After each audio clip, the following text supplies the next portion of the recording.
bit of background before I begin. I'm a slightly awkward person, but pretty sociable anyway. I've been using dating apps for years to meet new people, and also, I'm extremely oblivious and often don't understand implicit stuff and such.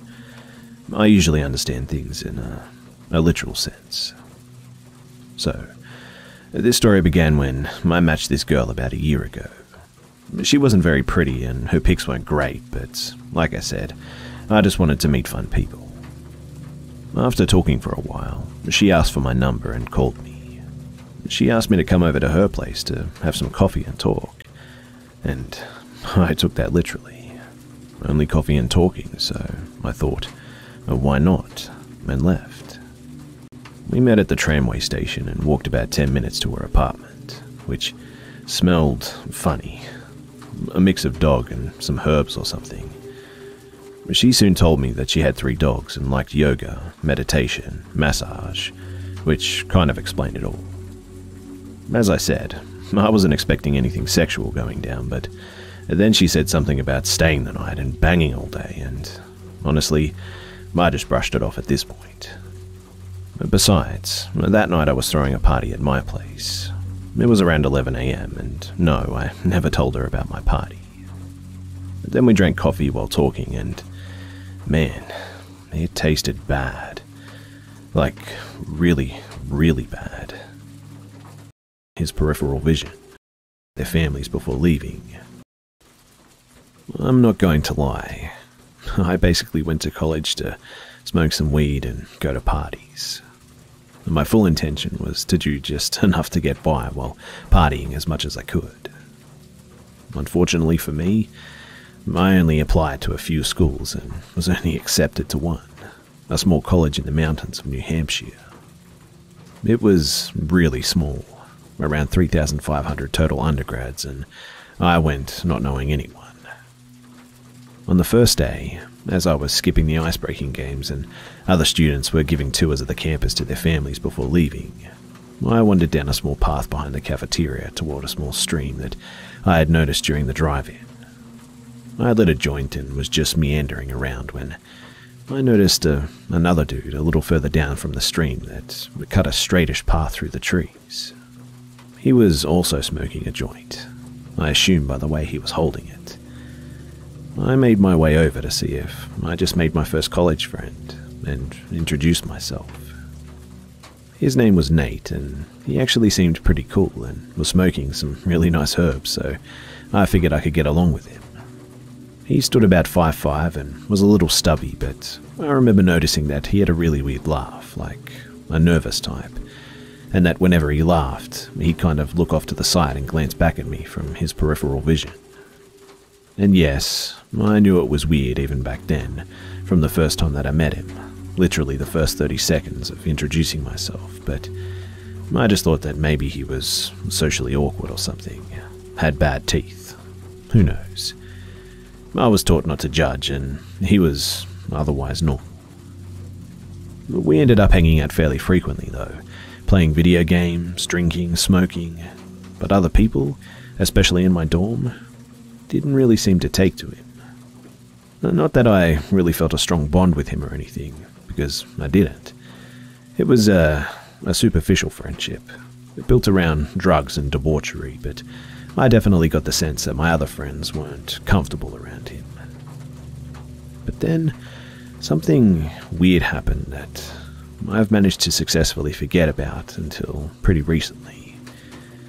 One weekend, my roommate was home for a visit, and Nate's roommate was having his girlfriend over, which basically implied in college terms that Nate was staying with me. It seemed pretty automatic, and we got trashed and smoked a ton, got pizza and just played video games. I was pretty out of it, and we were both sitting in desk chairs in my room, passing a bowl back and forth when he handed the bowl to me. Leaning toward me in his chair, he put his hand over my hand and casually, in a low and steady voice, said, "I'm going to fucking kill you." Okay, so, like I said, we were all sorts of fucked up by that point, but I was definitely freaked out a little. He'd never really been aggressive before, even when he was this intoxicated, and certainly never said anything like this before. I've never handled confrontation very well, so all I said was, "No dude, don't do that, bro," and sort of laughed it off and tried to write it off as a drunk, stoned idiot playing too much Mortal Kombat or something. We had a bunk bed set up in my room since it was pretty small and I was on the top.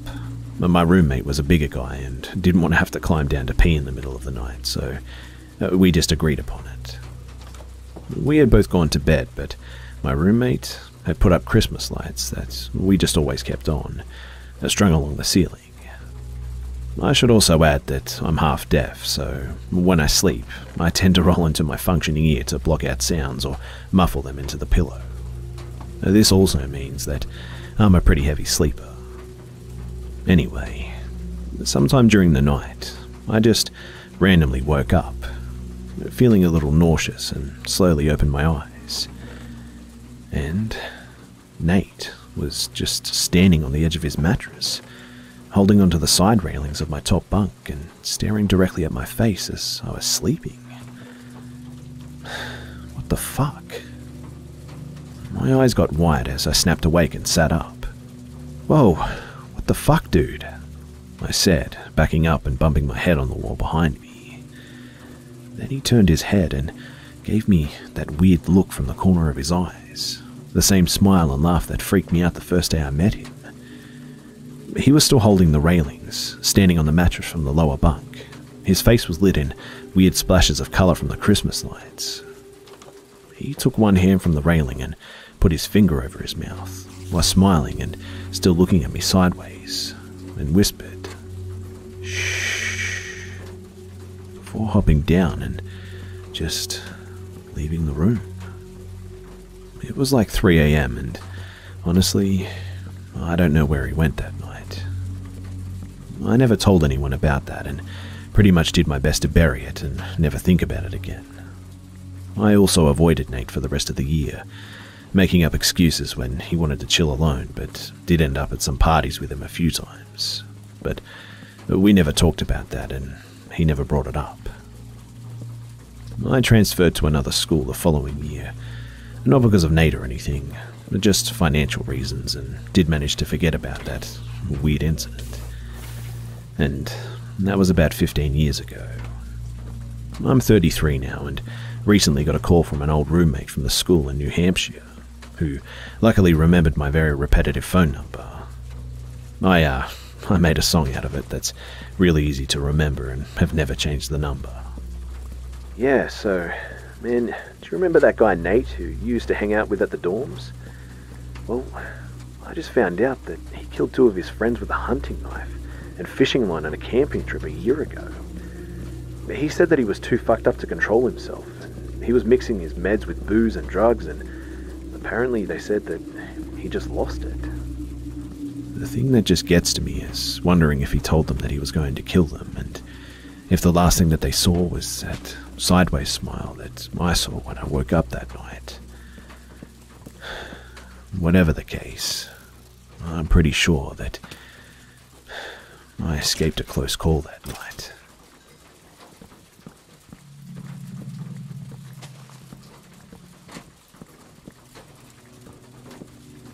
I'm a 17-year-old high school girl with a weak body. I live in a small town in the Philippines, and this town is surrounded by rice fields with a highway going straight across it. I hope you get what I'm saying. A part of my usual weekend routine is to go jogging early in the morning, sometime around 5 a.m. My usual jogging route is from my house, somewhere in the middle of town, to a small hill with a wonderful view of the town in the morning. To reach my destination, I would have to jog on the side of the highway sometimes. From time to time, a fog that lasts an hour would appear in the highway, and once you're inside, you could only see 10 or 15 feet before it just all goes white. So one Saturday, I decided to jog. I invited one of my friends, same age, to join me since he follows the same route anyway. We left home at 5 a.m. and proceeded to the highway. As usual, a thick fog blanketed the highway. The cars that would pass by had their lights on, and there were several one-ways because of the road repairs. My country is currently issuing a nationwide widening of the national roads. As we entered the fog, we decided to jog along the side of the road and past a couple of roadworks, about 100 meters long each. All was well at that point. We were a bit exhausted, but otherwise we were fine. We barely encountered anybody else, which was odd because usually there would be just a few fellow joggers too. That hill, the view, is pretty famous here. Then we came across another roadwork. It wasn't that far from the hill, and we saw this guy crouched down on the asphalt. He was wearing a dirty orange vest and similar dirty hard hat. We couldn't see his face, but we just decided to ignore it. He looked as if he was fidgeting with something in his hand, so we thought that he was just holding a few tools or something. Also, there was nobody there but us, me, my friend, and that guy. The fog was still thick as heck too. My friend signaled me to keep a distance from the guy, and I followed him. When we got closer, we heard him humming a strange tune under his breath, which in itself wasn't that weird. But boy, were we wrong about this guy. As we got closer and closer to the guy, he started acting erratically. He stopped for a moment as I passed him, and then he just started laughing. It wasn't a regular laugh too. It sounded sinister and a little dry. It was really loud too, so it really freaked us out. We didn't increase our speed at that point though, as we thought that maybe he was just toying with us. But he didn't stop. He just kept laughing and laughing, and we knew at this point that it was beyond a prank. I can't describe his laugh more than I just did, but trust me, he wasn't faking it. We didn't look back, and we were speeding up now as we were starting to see the hill. I was gasping for air, but I didn't know what would happen if I stopped, so I just forced myself to keep running and running, and my friend did the same. He was probably about 50 meters behind us when I decided to look at him. He had stopped laughing at this point, but now he was standing up straight and was glaring at us. He called out to us in my language in an enraged tone, and that's when the adrenaline kicked in. I just ran and ran until we finally reached the hill. In hindsight, I don't know how I was able to even push myself that far for so long. When we finally arrived at the top of the hill, we were totally exhausted. In fact, I nearly collapsed on a cement bench and stayed there for another hour. Like a breath of fresh air, my friend laughed in a more comedic manner, and I followed suit. We laughed the whole thing off, waiting for the fog to lift. And when it did, we walked home. I hadn't had breakfast yet, so I was pretty hungry at this point. As we passed the roadwork we saw the guy in, he was obviously no longer there. The only people there wearing construction outfits were the ones signaling the traffic, but none looked like the man that we saw. As I got home, I told my parents about what had happened, and they said it was probably just another nut job, which were common in my town, that stole a construction outfit or something. But since then, I've never really gone jogging in the fog again. But what really seems kind of sinister about this whole situation is the fact that this guy was wearing that worker's suit. I mean, if you were just trying to scare someone or get at someone to have a bit of a laugh, why dress up like that? And again, why crouch down and act like you're doing some work or something? I don't know. The whole situation was really sketchy. And boy, am I glad that I brought my friend along for the run that day.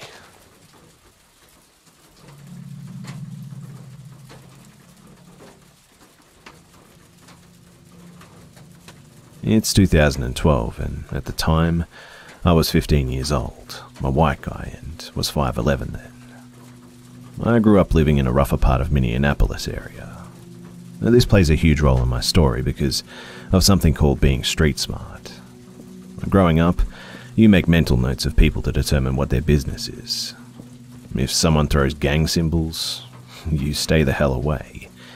If you see the police, you turn the other way, and if someone starts running, you know it's for a reason. Naturally, you learn who and what to stay away from. My parents worked hard and they did the best that they could to make the best of our situation. Wanting to make memories for us, they actually bought us a cabin. I won't say where this cabin is for privacy's sake, but it's pretty far up north. There was actually a lot to do up there. Fishing and swimming filled up most of the days. At the time, the only thing that I could afford was an iPod, and I took pictures with it, and we hung out with other kids. This year was actually looking really good for my family. My mum had gotten a raise, and we bought 2 used ATVs. 4-wheeler trailers are everywhere up there, and we spent half the summer exploring them. So, it was the beginning of August when my friend and I went out onto the trails to reach another lake. It was around 70 out and was foggy, but still a decent day. Around a mile out from the lake, there's this road that cuts across the trail and a little parking area with a map, along with a bridge around the corner close by. If you don't know what geocaching is, it's basically a worldwide treasure hunting game. I had no interest in it, but my friend was absolutely obsessed. We get off the ATVs and he tells me, "Hey man, I'm gonna go look for a geocache because apparently there's one nearby. It'll be quick, don't worry." While he was looking, I walked down the hill and around the corner to the bridge. The bridge is in this valley area with tall grass on both sides. The dirt road dipped and ran right through it, and in the middle was the bridge that connected both sides. It was very quiet because no one was around, and we had only seen one other person the whole time. I was taking pictures, just dangling my legs off the edge, when I hear the sound of a car in the distance. As the sound grew louder, it broke the silence. On the opposite side of the valley, a small Ford Contour appeared and stopped at the top of the hill. I froze for a second, thinking that it was a little bit odd. At the time, I was thinking he must have seen me dangling off the edge and thought that I was going to jump or something. I grabbed my iPod and just got up and started jogging. I started walking back to the ATVs when I heard the car's motor rev. I looked back and saw him moving fast down the hill. Not wanting to look worried, but wanting to get away, I started jogging. He was approaching fast, and I knew that if I ran, I wouldn't make it to the lot before he caught up. He slowed and pulled up right next to me while I was jogging. And the next thing that I did was the dumbest thing that I could have done. I slowed to a walk as he rolled down the window. He was old, around 60s and greasy looking. The front of his car was full of junk and smelled terribly like cigarettes. He then said, "Hey, you should get in my car." Obviously, I told him, "Nah, I'm good, man." Trying my best to make it obvious that it was uncomfortable, he gave me this really creepy smile. He then said in a kind of crackled voice, "I don't think you have an option, kid." As he said this, I saw the glove box open, and immediately I knew what was coming next and prepared to book it. It popped open and a gun came into full view. I ran the fastest that I've ever run before, but the bend was only 50 feet away when I hear his car click into gear. His car was old and gave me enough time to round the corner before I heard the car speed up the road. I ran up the driveway of the lot and yelled at my friend to start the four-wheelers.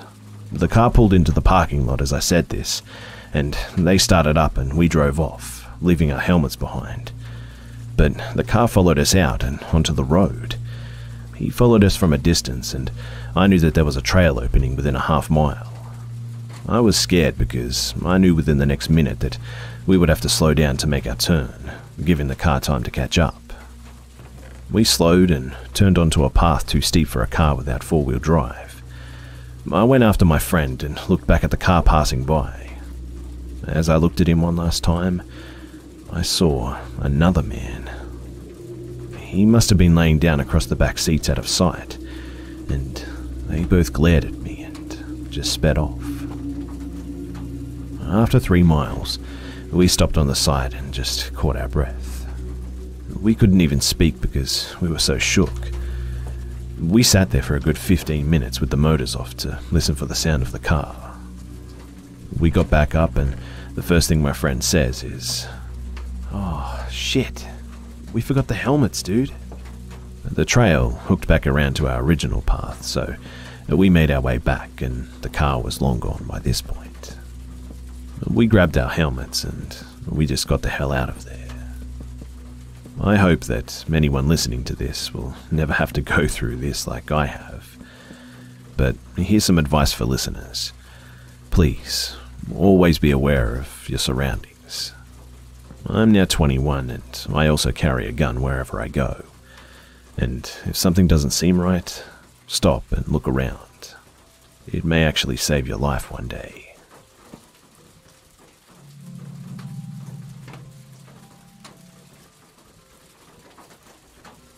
We all have that one ex that just grinds our gears, but mine is fairly more creepy than the average drunk texting arsehole. About 3 years ago, I was in a long-distance relationship with a younger man, meaning that he was only 17 at the time while I turned 19 in the relationship. His name is Peter. Peter was not a nice person, to say the least. He thought that the first impressions he made on people were the only one that he needed, and as such, he stopped being nice and polite or reasonable to people after the first meeting. I was young and saw past this, thinking that I could somehow change him. However, his abuse towards people around me and myself eventually became too much and I broke off the relationship with him. The breakup went smoothly, all things considered. Except he wanted me to say the words so he could play the victim. This had been a core element of our fighting because he hinted that he wanted the breakup, but instead of just saying it, he kept me on the hook and became even more abusive. But I'm getting sidetracked now. The point is that I thought of the matter as resolved and entered a loving relationship with my current boyfriend shortly after this. Then came the day where Peter wanted to come and get his belongings back. I texted him a list of everything that he had left in my apartment, and he okayed that it was everything. We also made an appointment for him to stop by my apartment around 3 p.m. the following Thursday. I have no intentions of letting him back in my home, nor being alone with him, since he suddenly seems to have many mood swings after seeing me in another relationship. He's been blocked from my Facebook account, but somehow knew that I was in a new relationship, which was a major red flag to me and my boyfriend. So, the Thursday came and I felt eager to just be done with this whole thing. My boyfriend and I are walking home from high school when my phone rings. It's Peter. He yells at me that he's now been waiting at the train station for over an hour. I try to reason with him and agree to meet him there with his belongings since he needs to catch a train. My boyfriend walks with me to the train station, but we arrive only to find it vacant. I live in a small town and the train station is mostly used during rush hours in the morning and evening.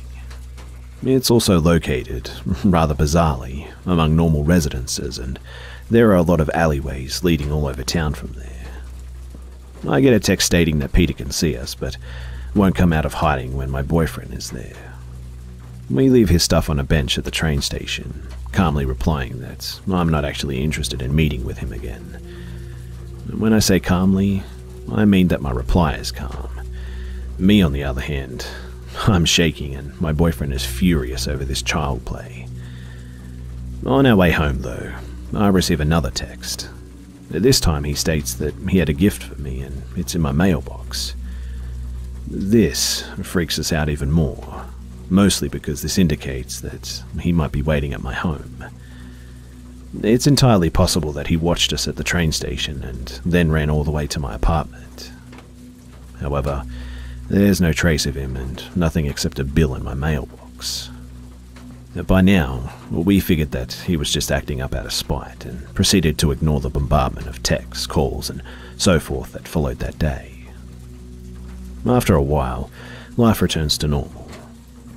But then, I get another call, this time from my ex's older brother, who's worried about his sibling. Apparently, he has disappeared, taking one of his brother's gas pistols. Obviously, I'm speechless at this, but since I haven't seen anything, I shake it off as just another childish act. That same day, my boyfriend sees police officers walking around the basement staircase on the exterior of the house we lived in, while doing some grocery shopping. He did this every day around 4 PM, and the next day, we are contacted by my boyfriend's mother.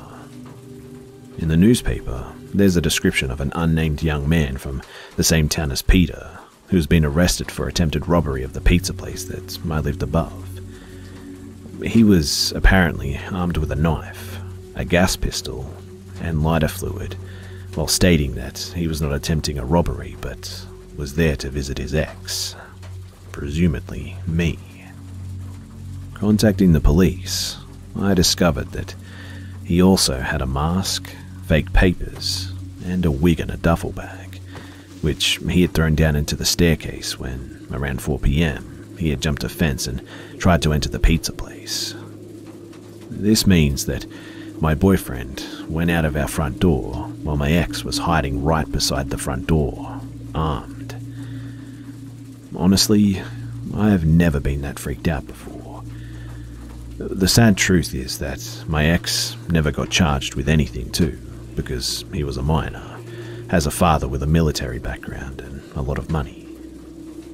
I write this now because, after 3 years, I thought that this horror story was finally a closed chapter. That was, until I received a declaration of love from a fake email account, signed Peter. I received this just 2 weeks ago.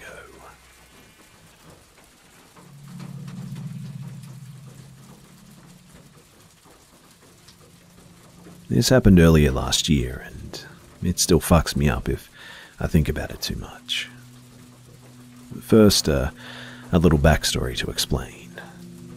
I'm a delivery driver for Uber Eats and have been doing it as a side gig for the past year or so to earn some extra cash. Also, I'm a girl.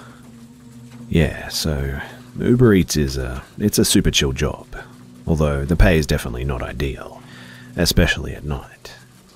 Normally, any pings I get after 10 PM are just shitty fast food orders to customers where the chances of being tipped are even lower than what they already are, which is low, I tell ya.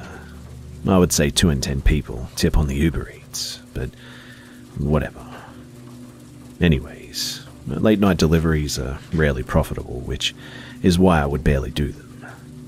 However, on this night last year, there was a bonus going on. Reach 15 deliveries in a certain time frame to get an extra $75. That was music to my ears. So fuck traffic or was just smiling at me. They have a fucking yacht.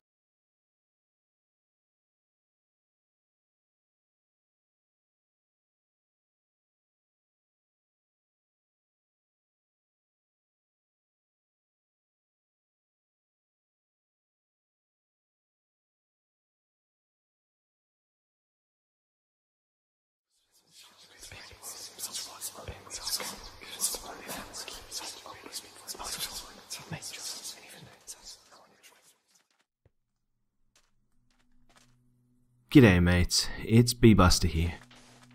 So before the video begins, I want to thank Gloomy House for helping me research the contents of this video and find new posts to bring here for you all to see.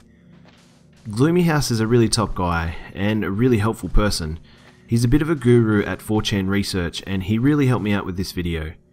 Be sure to do yourself a favour and go check out some of his creepy videos. I'll leave a link in the description below so that you can go check out his channel, guys.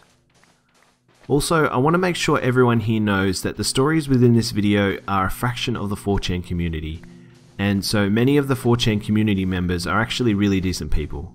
But with that said, I want to provide a viewer's discretion warning here at the start of the video. Some of the information within these posts is quite disturbing, so if you don't deal well with some of the more extreme parts of the internet, I encourage you to go and watch some of my other videos for now. But for those who wish to press on, let's begin.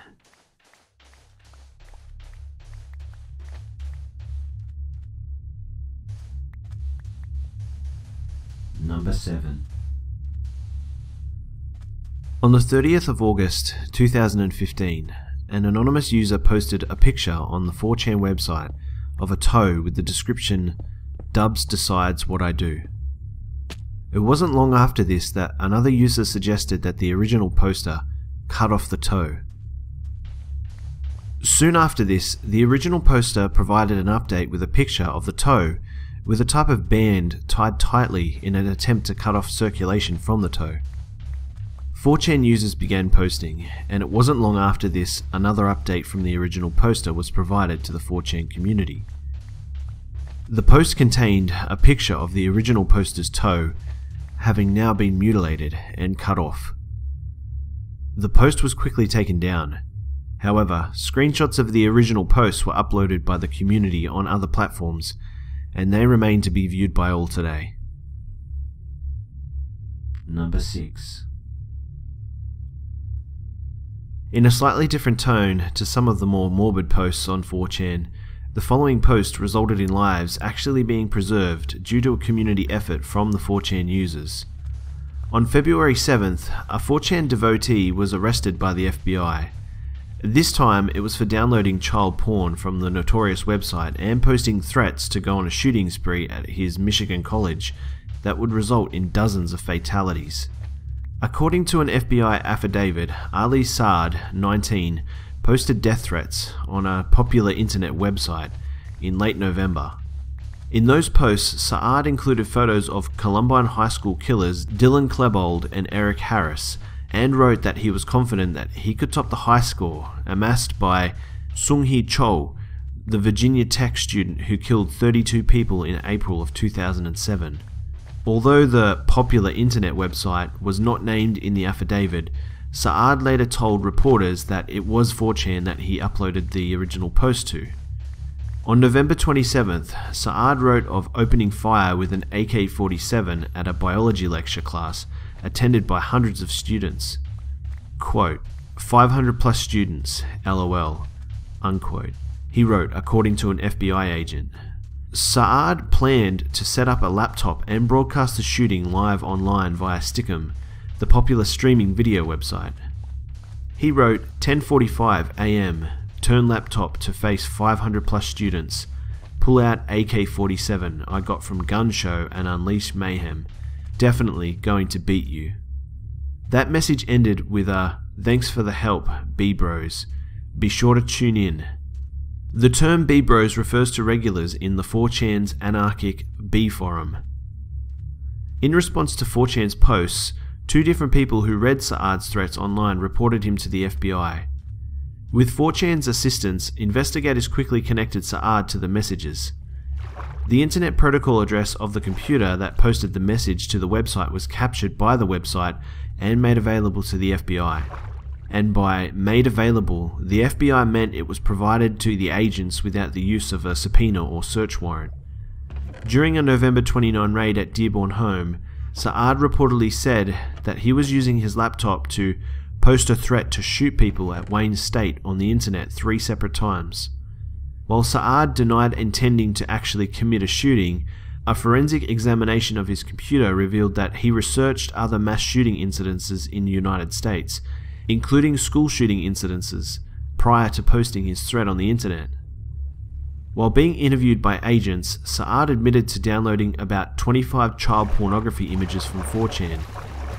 A review of his laptop hard drive revealed more than 20 stored files containing child pornographic images that were downloaded between November 20th and 21st. In a brief interview, Saad said that he first visited 4chan a week before everything happened, claiming that he went onto the site out of curiosity, since he had seen it described as the dregs of society.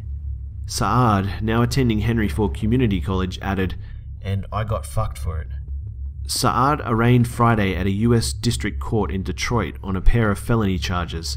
He's free on a $10,000 bond. Number 5.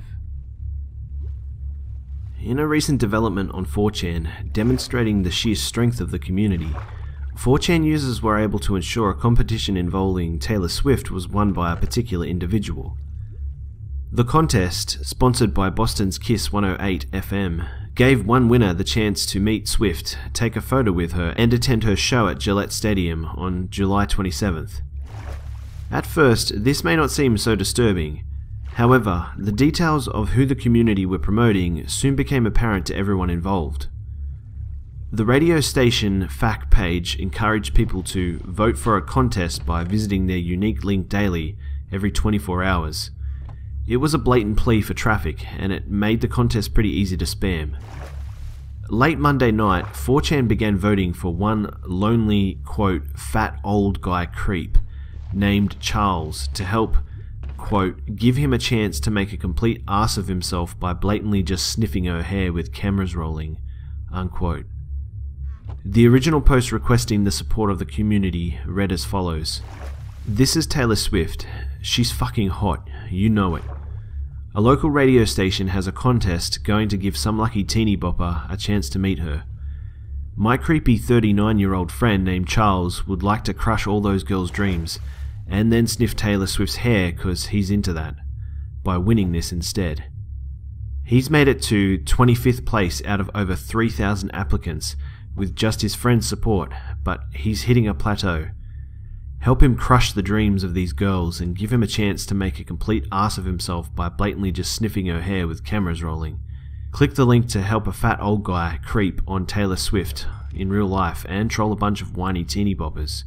The end result of this community effort actually resulted in Charles winning the competition. However, the competition was cancelled given the circumstances.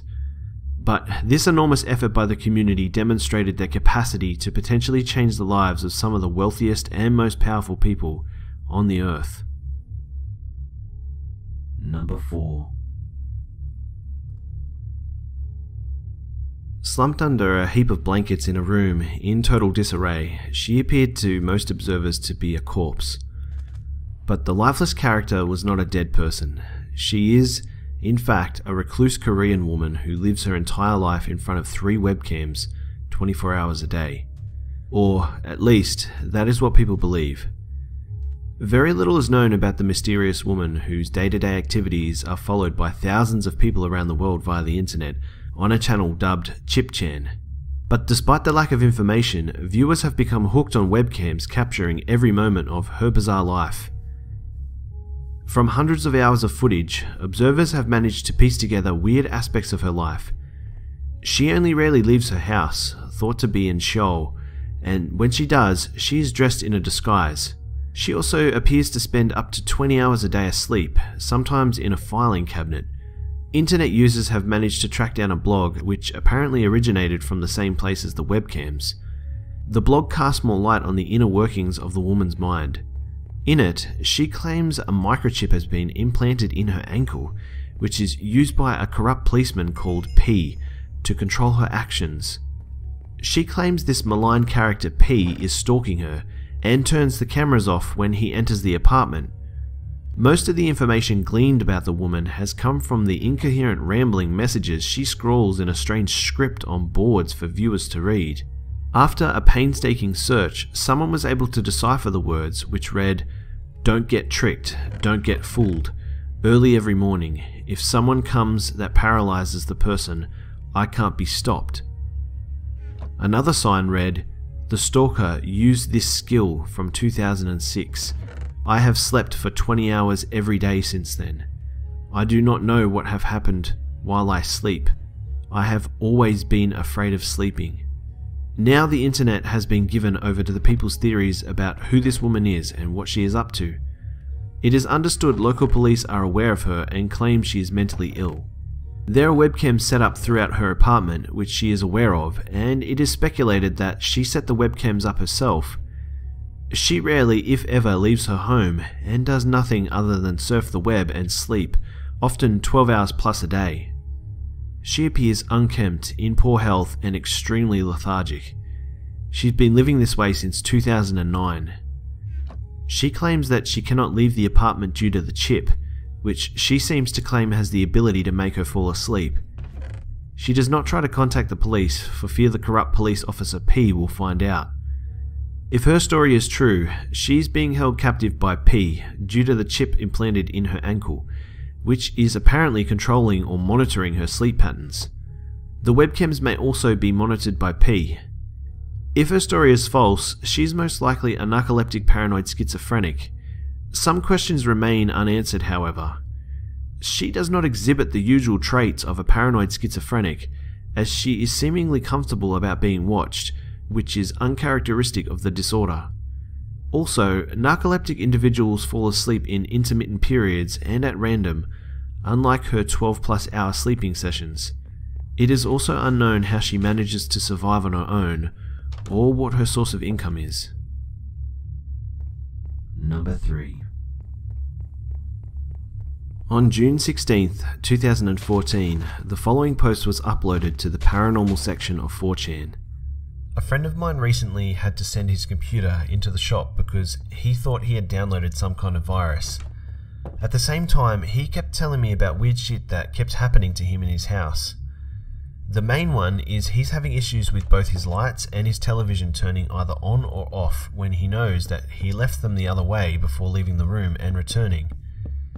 He hasn't actually witnessed them going out, but they're always opposite of how he left them. From what I've heard, the only real thing that he noticed being up with his computer is that he kept finding images and text files in his download folder that he had never knowingly downloaded. Long story short, this got me thinking, do you think it could ever be possible for some kind of paranormal entity to either fuck with your computer, or maybe even could the computer be the original source of whatever is fucking up with this house? It wasn't long before 4chan users posted back. Some people dismissed the post as fake, but further details soon unfolded which led to stranger things occurring for the original poster and for others associated with the post. The original poster uploaded the following 2 images. Theories began to pop up as to what the images meant. Most were dismissed until a poster noted that the 2 images appeared to be pictures of a hairline and a jaw or chin, which meant that the images were part of a face. However, without the other sections of the image, it was still difficult to conclude what the images were trying to say. During the hustle of the community to try and decipher the meaning of the images, a user noticed a strange development in the hairline part of the image. Buried within the image were the words "rep raw," which, when translated from Greek to Welsh, translated as "I am." After some further investigation, one of the users discovered a binary sequence for the image and decoded the number into text. The text translated into the word God. Soon after this decoding, the original uploader posted a follow-up image. One of the users converted the image into red and black and then stretched the image to fit the previous 2 pieces. The original poster, who was now shocked at the developments underway, called a friend who soon suggested that he begin recording his home, as the original poster was experiencing strange phenomena within his home. The original poster did this and began recording his home. You can view the recording in a link I've put in the description below, but the link is very difficult to track down on the internet, so be sure to check it out soon. The video contains the original poster videotaping his home. In the video, the original poster appears somewhat distressed as he is filming his home, and in a recent development, the YouTube community has caught on to another strange development. At the 18 to 19 second mark, a voice can actually be heard saying what sounds like, "Don't run from me." Also within the video, one of the 4chan community members was able to capture a still frame image of a face within the window of the original poster's home. The community began to debate as to what this all meant, but before long, the original poster uploaded another image to the thread. One of the 4chan users, who was thoroughly intrigued by the entire event, decided to try and summarize everything. However, during his attempt to post his summary, as he was verifying his post through the 4chan coded verification system, he was confronted with the following image instead of the sequence of numbers and letters normally required to post. The image appears to be the same image of the captured face within the window of the room of the original poster's home. The original poster began posting that he and his friend began feeling very sick and paranoid about the entire event, and maintained that they felt as if a presence was with them, and that they felt as if they were being watched. While this entire event was taking place on one thread, strangely, another image is uploaded onto another separate thread containing the last piece of the puzzle. Weirdly enough, after the face was completed, many 4chan users were unable to access the thread, and some also reported that their computers began randomly shutting down when they tried to access the thread again. Also, during this time, another 4chan user received an anonymous text message while trying to access the thread. The text message allegedly came from an anonymous number, and the displayed name for the text message was simply "Who". The text message contained a picture of a knife being held up to the face of dolls, along with a Mother Teresa figure containing the words "Fuck the whore". Soon after this, one of the 4chan users suggested to the user who received the text message that he send the image of the face to the anonymous number. The poster soon received another strange text, but this time the text came in the form of binary. The text message, when translated, contained the phrase, "We all die". To this day, no further development has come in and no new information is present. However, many 4chan members are eager for updates. Number 2. On the 21st of July 2014, a 4chan post was uploaded by an Israeli soldier containing information pertaining to why he was deserting the Israeli Defense Force. The original poster uploaded the post at 1 PM of that day. The post was titled "Goodbye Israeli Defense Force, Deserter," and read as follows: "I can't take this anymore, guys. Me and my squad were ordered to demolish a hospital because it was supposedly a Hamas de facto headquarters. I know this is not true because I was sent to that hospital on an undercover mission not too long ago, and there was nothing there, just the nice staff. I left the battlefield as I now know the true intentions of my higher-ups. I'll probably be tortured and left in jail for quite a while for deserting, but I don't care anymore. Too much innocent blood on my hands. Goodbye. I've had a fun time hanging here. Don't give up hope, and I hope you live a good life." The original poster also provided a photo of his dog tags, along with his passport and a posted note reading 4chan, IDF Deserter. It was not long after this that 4chan users began searching the web for clues as to whether or not the post contained any legitimacy to it. At 2:30 PM, a post with a new article link was provided and appears to pertain to the event that the soldier had deserted his post for. The report is titled "Gaza Conflict, 5 Dead at Hospital Hit by Israeli Strike." The caption underneath reads, "Paul Adams reports from the almost deserted streets of Shaf in Gaza where rockets are coming in all the time. At least 5 people have been killed and 70 injured by an Israeli strike on a hospital in Gaza, Palestinians say." Number 1. In May of 2010, an anonymous post detailing a type of experiment was posted onto the 4chan forum. The post outlined instructions involving heat, a spoon, and duct tape. I know this is not Vidya related, but you have to try this. 1. Go to your kitchen and find a nice metal spoon. Teaspoons work too, but normal ones are better. Get yourself a lighter. The bigger the flame, the better. Get some duct tape and wrap it around the handle, about 4 to 6 layers. Start heating up the spoon with the lighter. Make it really hot. Holding it just above the flame for about 2 minutes should work. Go to the faucet and turn on the cold water, full force. Hold the spoon directly under the faucet. Shit massive bricks. Post results. It was not long after this that 4chan users began posting the results of the experiment. The posts show that the experiment had resulted in serious wounds, mostly to people's hands after holding the spoon. However, some posts also contain information pertaining to much more serious wounds. You think this is fucking funny? I tried this with my friend and Eric has no fucking eyes. His eyes are fucking gone. Fuck you, you fucking shit much. It was not long after these results from the experiment had come in that another poster responded with the following. Allow me to explain it for you people. By heating the duct tape, you are causing it to loosen and expand. It also causes the spoon to weaken in strength, but it takes a while for the heat to transfer through the tape to the spoon, which is why he said to heat it for 2 minutes. Once they're both nice and hot, the cold water hits the duct tape and forces it to cool and contract around the spoons, which is amplified through each layer of the duct tape, creating a super strong grip. The spoon still retains most of the heat because the tape is an insulator, so it's still weak. Hulk grip plus weak metal equals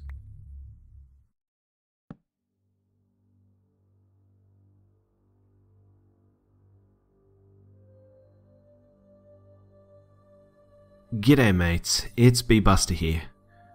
Well, I hope you enjoyed the video guys. It would be awesome if you could like, share, comment and subscribe if you're new. Also, don't forget you can follow me on Facebook, Twitter and Instagram for updates throughout the week. Be sure to continue to drop suggestions as to what you guys want to see next, as that's always really helpful for me. And please keep sending in your stories to my email, as the next big subscribers edition video will be coming up soon again. All these are in the links in the description below guys. Well, I hope you guys enjoyed this 4chan video. It actually took a lot of effort for me to find these posts and for Gloomy and I to research these things, so it would be awesome if you could support this video. A huge thanks again for supporting the Hive guys. The channel just continues to grow and it's all thanks to you guys. So thank you once again, and I'll see you mates in the next one.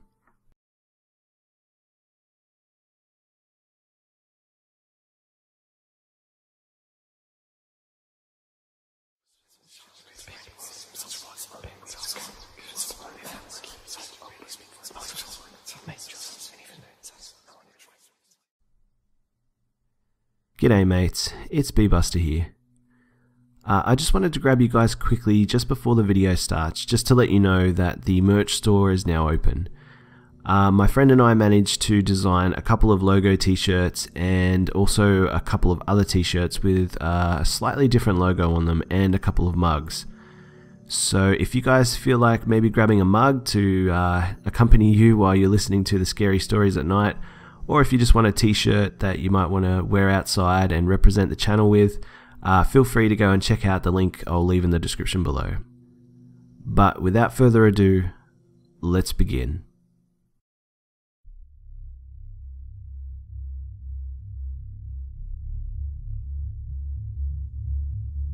Number 3.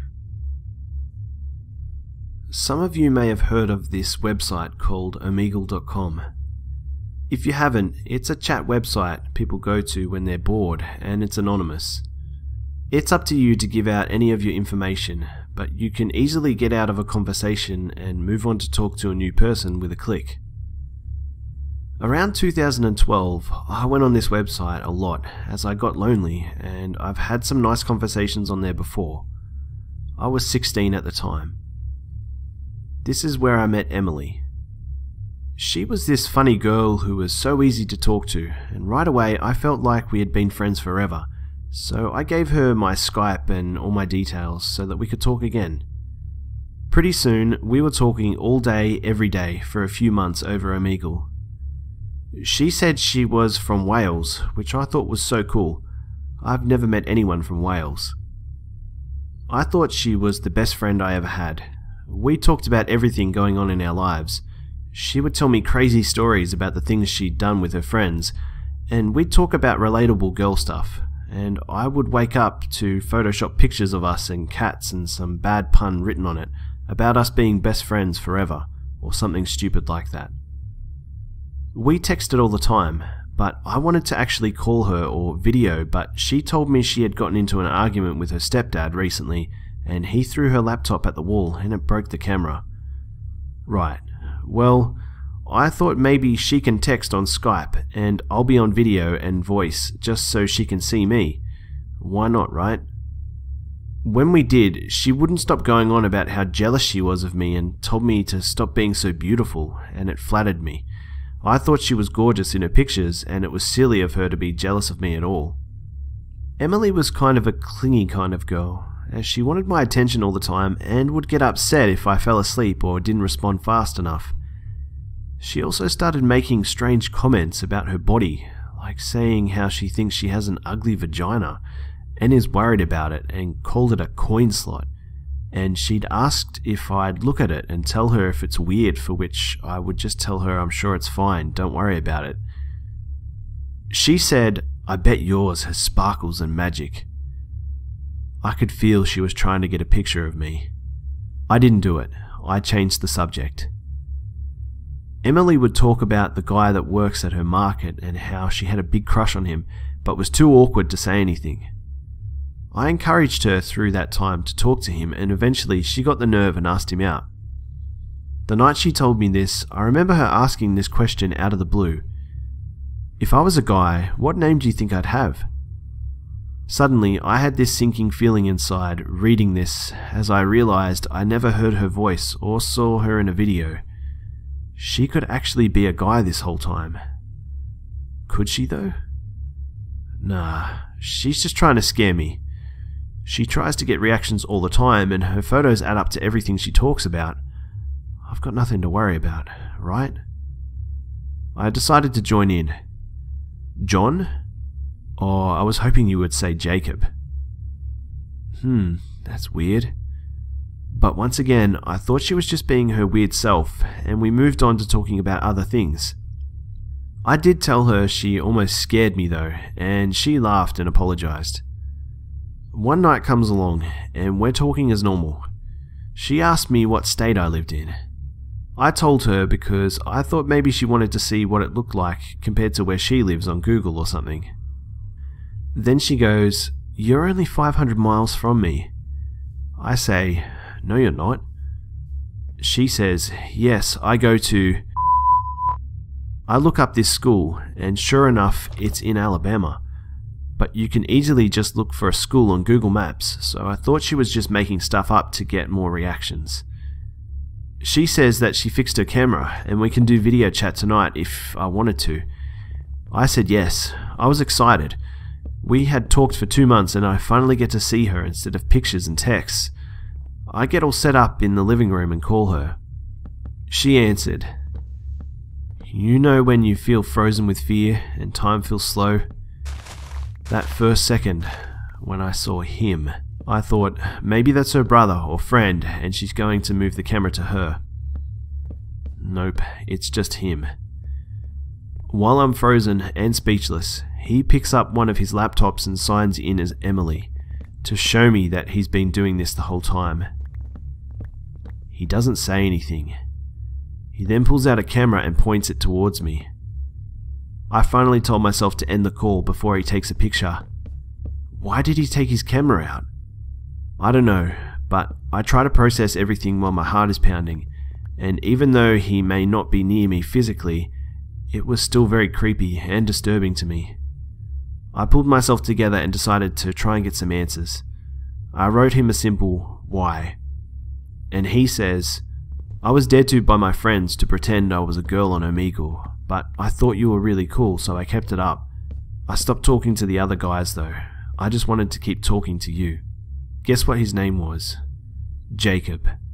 He was 21, and he's from Alabama.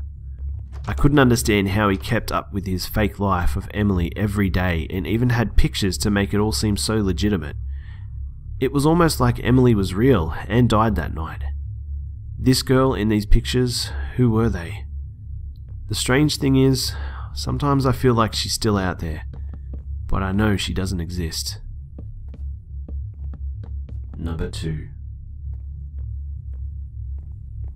I'm a very young female in the 6th grade.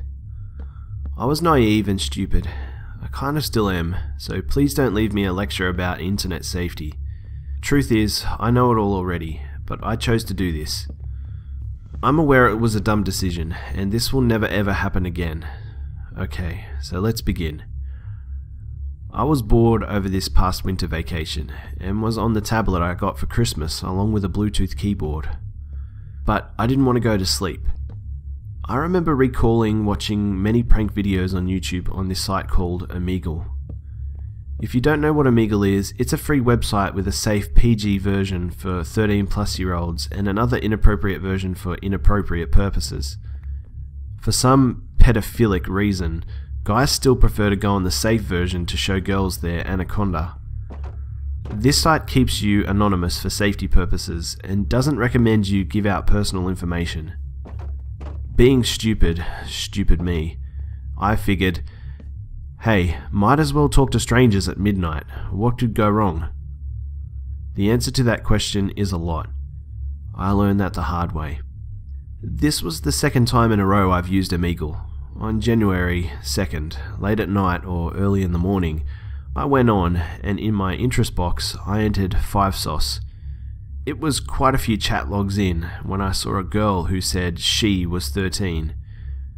I already knew this person was a simulator. I should have left, but I didn't.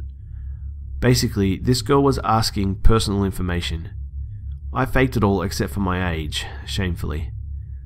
She said, "Cool, I'm 13. I'm only a year older than you." She kept urging me to show her my naked body, as she did too. Of course, I refused, and of course, this creepy pedophile got mad. Apparently, this person had been recording me the whole time on his computer. He played it on his screen, leaving me to watch myself drinking out of my water bottle, an image that can easily be photoshopped into something really inappropriate. I remember watching it and telling him that he was sick, to which he simply responded no. Being the smartest person in the world, I didn't leave the freaking chat. Instead, I got my phone, continued making talk with him, and recorded him threatening me. He told me that if I didn't show myself indecently, he'd take the recordings and edit it in an inappropriate video. When I said no, he told me I had two choices. 1, to show myself nude, or 2, to relieve his bathroom fetish. Because I didn't respond, he thought I didn't know what it was, and so he told me. I didn't respond once again. So he left, leaving me with the message, "I guess you made your choice then. Bye." At first, I thought absolutely nothing of it, telling myself, he's not smart enough to do that. But the more I thought about it, the more I freaked out. I cried silently, as I didn't want my dad and his friend to hear me next door in his room. I posted the videos on my private Instagram that I wasn't allowed to have, my only followers being people from my school that I knew. I asked for help. Luckily, only a small amount of people were online, like 2, so I spared myself some embarrassment at school, as only one person from there saw it. The other was my 13-year-old stepsister. Val, the girl who saw it, took a screenshot of it and messaged me, asking what was wrong. I told her, and she said I should call the police. Hesitantly, unfortunately, I had to call the police. The dispatcher was very nice, but when the police came, the lady that was there was not. She lectured me, and then she left. She said she was unable to make an arrest as I was allowing him to do this to me, like I wanted it or something. Of course, I showed them the videos. My dad said he was disappointed, and long story short, I was grounded from everything. I barely just got my tablet on Easter after 83 days. My phone and broken iPod are still taken away. I hate Omegle. Number 1. A year or two ago, I was one of those guys that went on Omegle looking for sex. So yeah, I was a bit of a creeper. I used to chat and then talk on emails and Kik, normally ending in sexting or something like that. I made sure that they were always under 16, as I was 15 at the time. 16 is legal where I am, and I avoided getting others in trouble. One day, I found someone on Kik, and we kicked it off, pardon the pun, and we chatted a lot.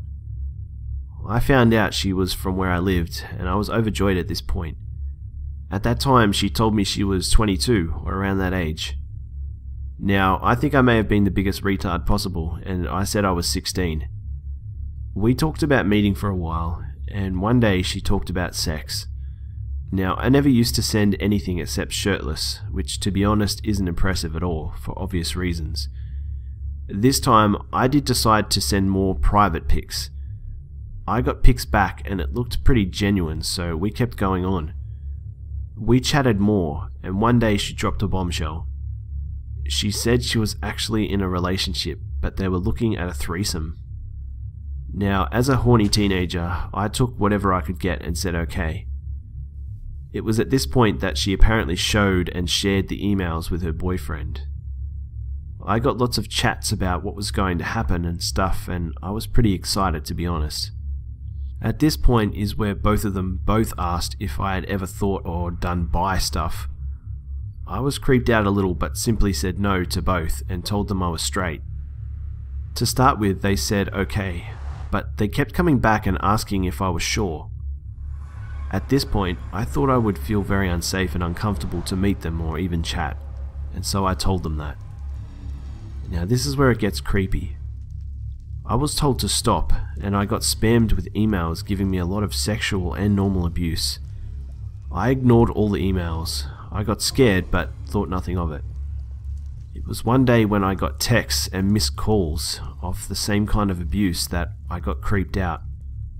I had never given my number to them, nor had I told anyone about what was going on.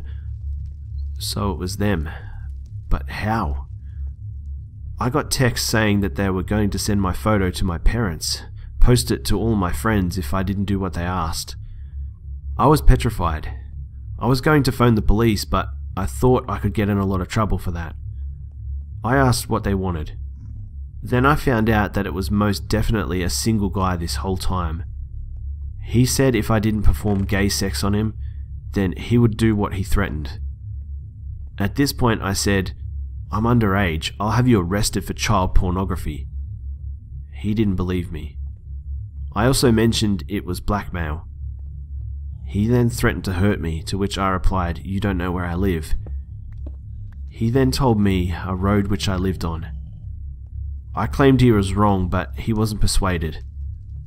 I ignored everything for a good month.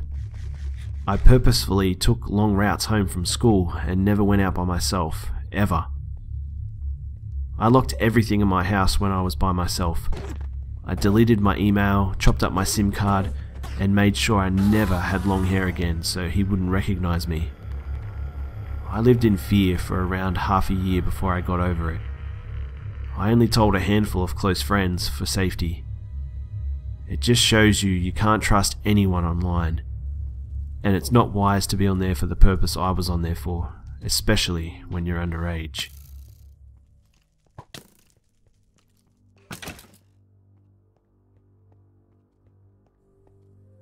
G'day mates, it's B-Buster here. Sometimes guys, I just have to wonder where the parents are when I'm reading some of these stories. I mean, seriously. Well guys, I hope you enjoyed the video.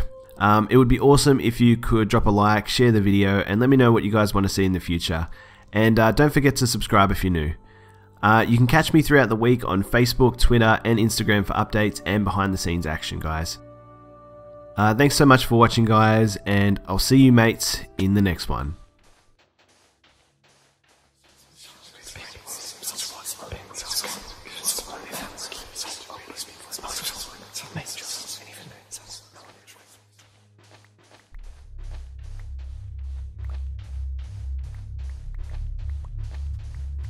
Number 4.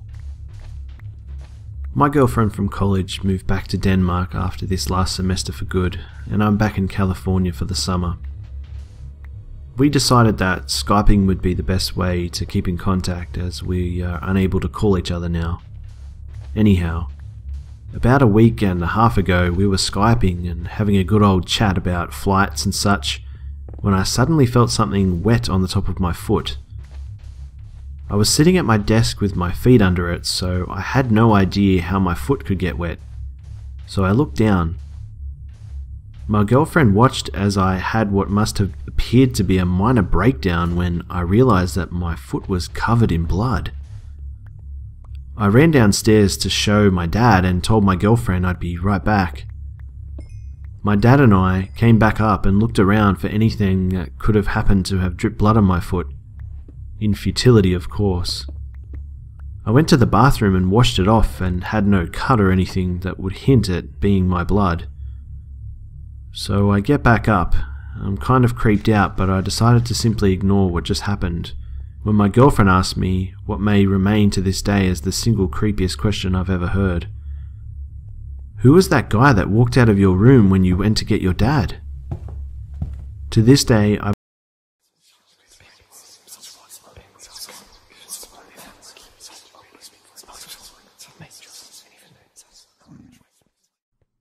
G'day mates. So I wanted to grab you all really quickly just before the video starts. Firstly, I want to give a big shout out to everyone who sent their stories in. Thank you all so much for sharing your stories with me. If your story did not make it, don't worry though guys, there'll be plenty more subscribers videos to come, and your one might make it later. Also, I just wanted to let everyone know that because the channel is growing so fast, I want to try and organise a special video thanking all of you for if I ever reach 100,000 subscribers. And in order to do this, I'll need you guys to send me a picture of you. You can be creative, hold up signs, make funny faces, get together in groups, whatever you like. Just provide a nice picture of yourself. Thank you to everyone who has already sent their photos in. I've had a pretty massive response already and had hundreds of photos coming in, so thank you to all who have already sent their photos in. And if you guys want to get in on the action, then be sure to send me a photo quickly guys, as who knows when this 100k might come up. This video is about celebrating you guys and the amazing support you continue to provide me and this channel. So yeah guys, I'll leave the link in the description below to my email so that you can send me your stories and a picture of you. So with all that out of the way guys, let's begin.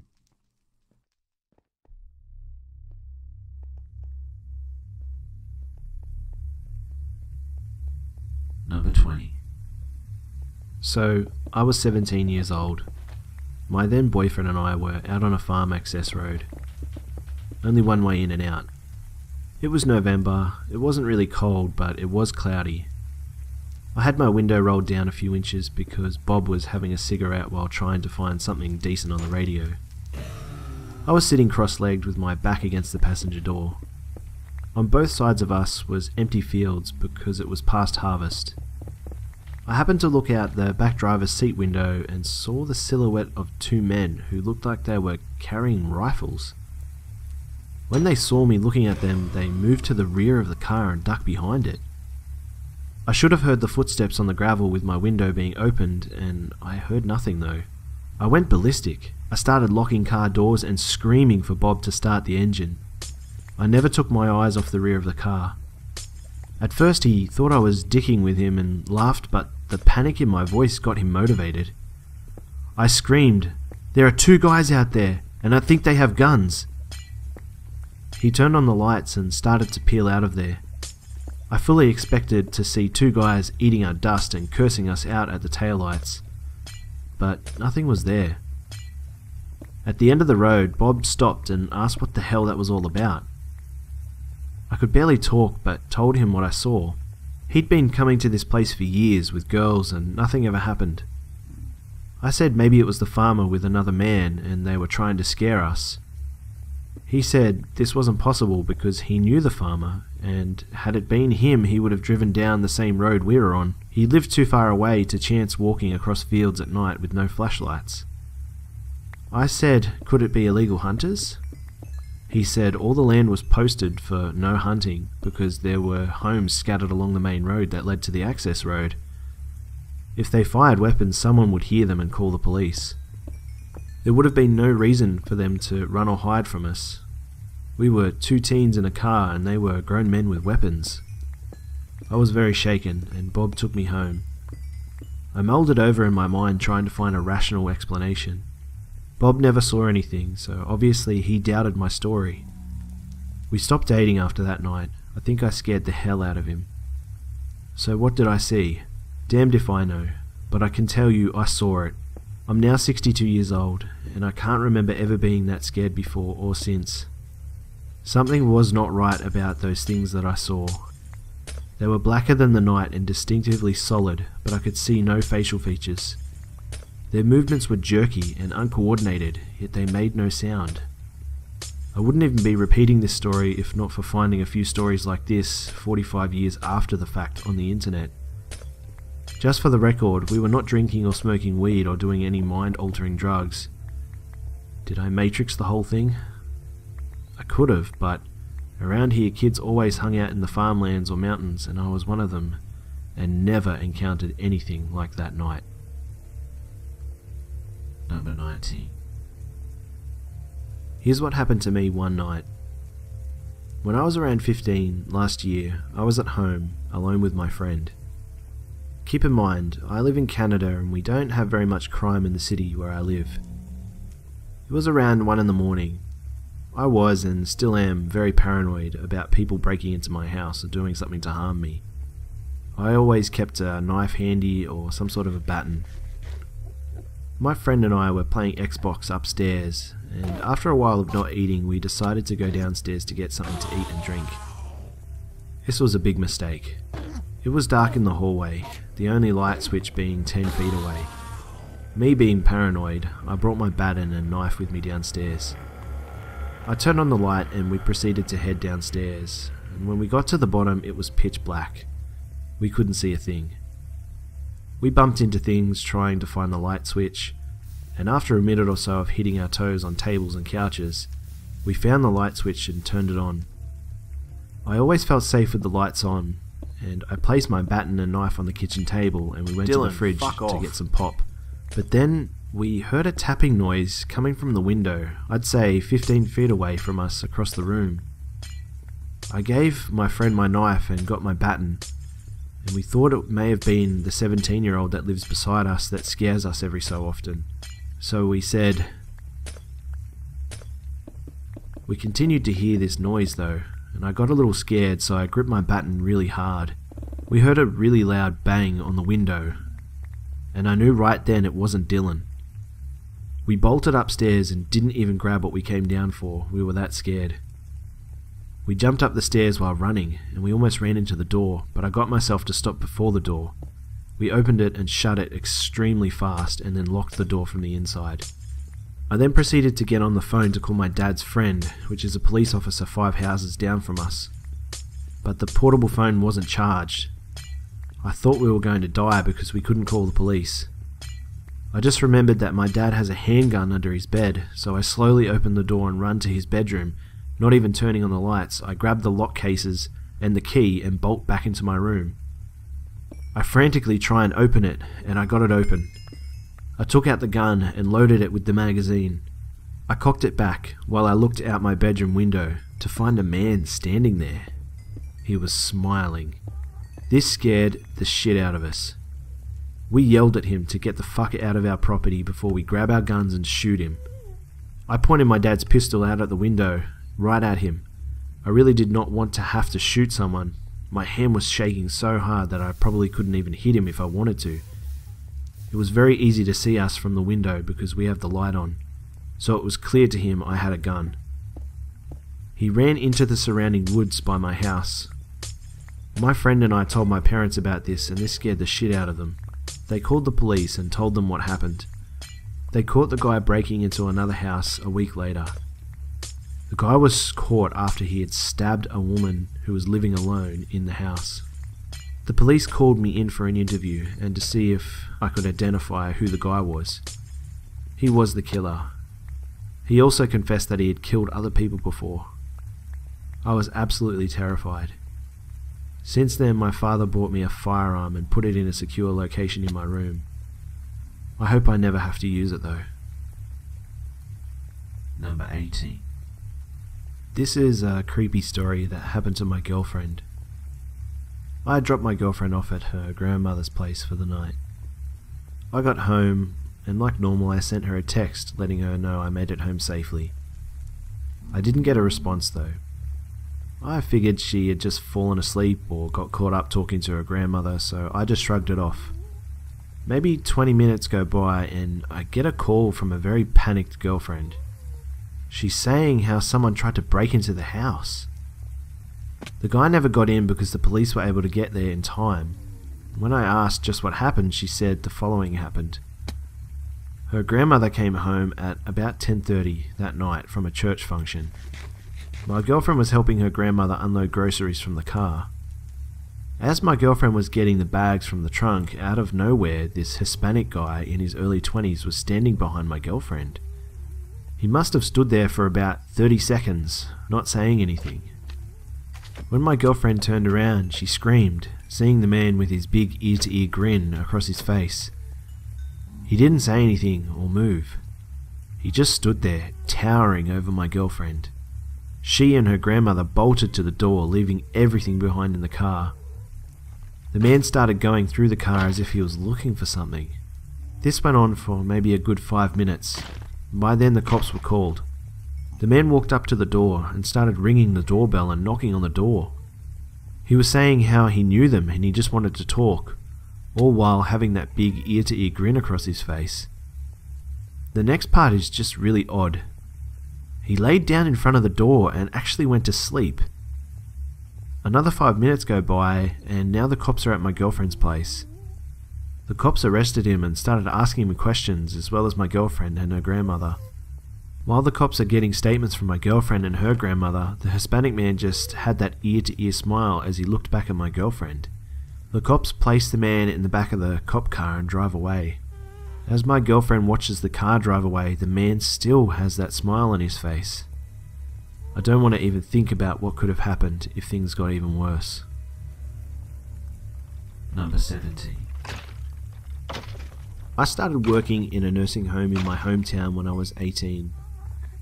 I was one of the youngest nurses' assistants on my shift, and needless to say, I was the one that got pranked and scared shitless during the whole shift.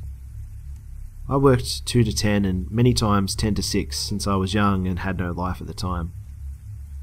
I didn't mind, the money was good, and I loved the people. One night, we had a woman go a little batshit crazy. I'll call her Norma. She was one of my favourites, and I was the one she always called for when she needed something, like a bath or just a regular conversation. She started walking the halls with her Bible, trying to get out, even went as far as biting some of my co-workers, and I was the only one that could get her back in her room and back to bed. One day, I came into work, and my boss informed me that she had to go away to an institution. He said that they couldn't get her in the van, and I seemed to be their go-to person when it came to convincing someone to do something, since all the residents seemed to love me. I don't know why, maybe it was because I was young and sweet at the time. I went to her room and told her she needed to go and it was going to be okay and that I would see her very soon again. She went, and weeks went by, and one day my boss called me into her office to tell me Norma passed away from kidney failure. I was sad and put it on the back of my mind and went on with work. About 4 months later, one of the lights to her old room went off. A new lady was in there and she never talked to me before since I had been off for about a week with personal issues. So she didn't know me at all and I hadn't been to her room that day. I was passing out ice when one of my co-workers came around the corner with a very pale face and wide eyes. I looked at her and said, "What's wrong with you? You look like you've seen a ghost." She said, "I think I did." I said, "You're not going to get me that easy today." She said, "No, the lady in Norma's old room asked for you by name and wants to tell you something." I just laughed and said, "You're not funny." She said, "No, I'll go with you, but you have to go." So I went, expecting they must have put this poor woman up to something. As I walked in the room, I said, "Yes, Mrs. Anna, what can I help you with?" She said, "I was talking to a lady named Norma and she wanted me to tell you something."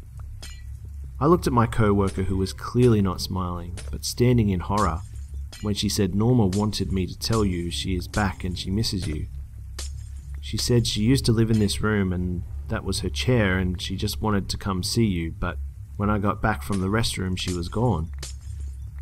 I gave her a look of, "What the fuck?" And she said, "What's wrong, dear? I thought you would be happy to see her again." I said, "I'll be right back," and I closed her door and said to my co-worker, "You're not fucking funny." She said, "Honey, I didn't do this." She wasn't one not to tell me when she was playing a trick, and I never went back to inform the lady that Norma had passed away a few months ago. I came to find out that while I was on my week off, about 2 days after the lady had arrived, she started asking if she could speak to me by my name. Again, I had never met her or seen this lady in my life, and I avoided that room as much as possible. I even had the lady's shower schedule changed to in the mornings and not evenings when I worked. Number 16. I worked as a dietary aide in the cafeteria at 18 years old. It was my first job, and overall I enjoyed my stay. The patients loved me a lot, and I loved them too. Even if it was just handing them food for the day, it made me happy that they were happy. One time, we got this kid who was about my age. We'll call him N. He was Chinese and was so quiet you would think the guy was mute. He never ate and usually just sat alone in the cafeteria, even when I closed up. So one day, on movie night, I was closing up and he was just sitting there at a table again, alone. The lights were dim and overall the hospital was generally creepy at night.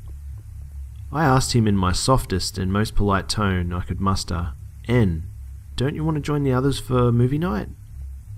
And then he stared at me. We stood there for what felt like forever. He was completely silent and motionless, and I was sweating from nervousness by now. His eyes were empty, as if he was zoning out while staring at me. Here I am, alone, with a patient whose sickness I had no idea what it was.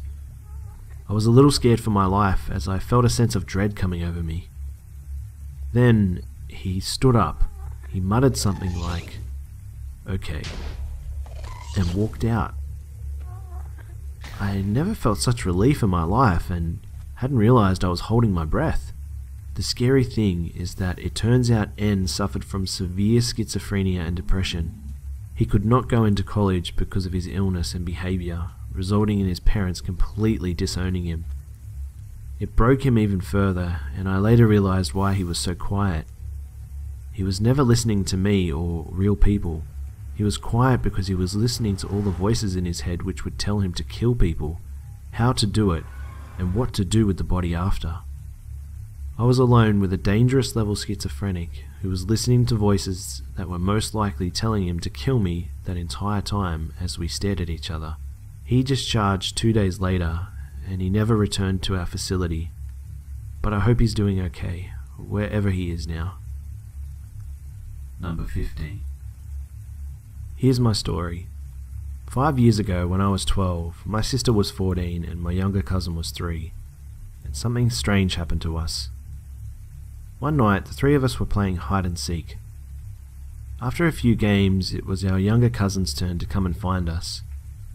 Like most young children, she couldn't stand being it, but we talked her into playing anyways. My sister's bedroom was downstairs and was the first room you saw coming down as it was right across the stairwell. Between the stairs and my sister's room was a large storage closet to the left, which my father called the Devil's Room because he loved to scare us by saying things like, "If you don't do the dishes now, you can sleep in the Devil's Room tonight." I now realize that this is kind of messed up. But anyway, to the right was the hallway, which consisted of 2 more bedrooms, a bathroom, and at the very end of the hallway was the laundry room. We always did our counting in my sister's bedroom, so our little cousin began counting. I ran to the end of the hall to hide in the laundry room, and my sister stayed in her bedroom and hid under her bed like a smartass. After a 30-second count, my cousin began looking for us and we could hear her walking around. After about half a minute, we hear her open the door to the Devil's Room, and I remember hearing her say, "Angel, what are you doing?" I'm a girl with pale skin, long dark hair, average height, and dark eyes that are nearly black. She said, "Angel, stop it, I found you." We hear her laughing, and her laugh quickly turns into a scream. I dart down the hallway, and in seconds, I'm carrying her into my sister's bedroom trying to cheer her up.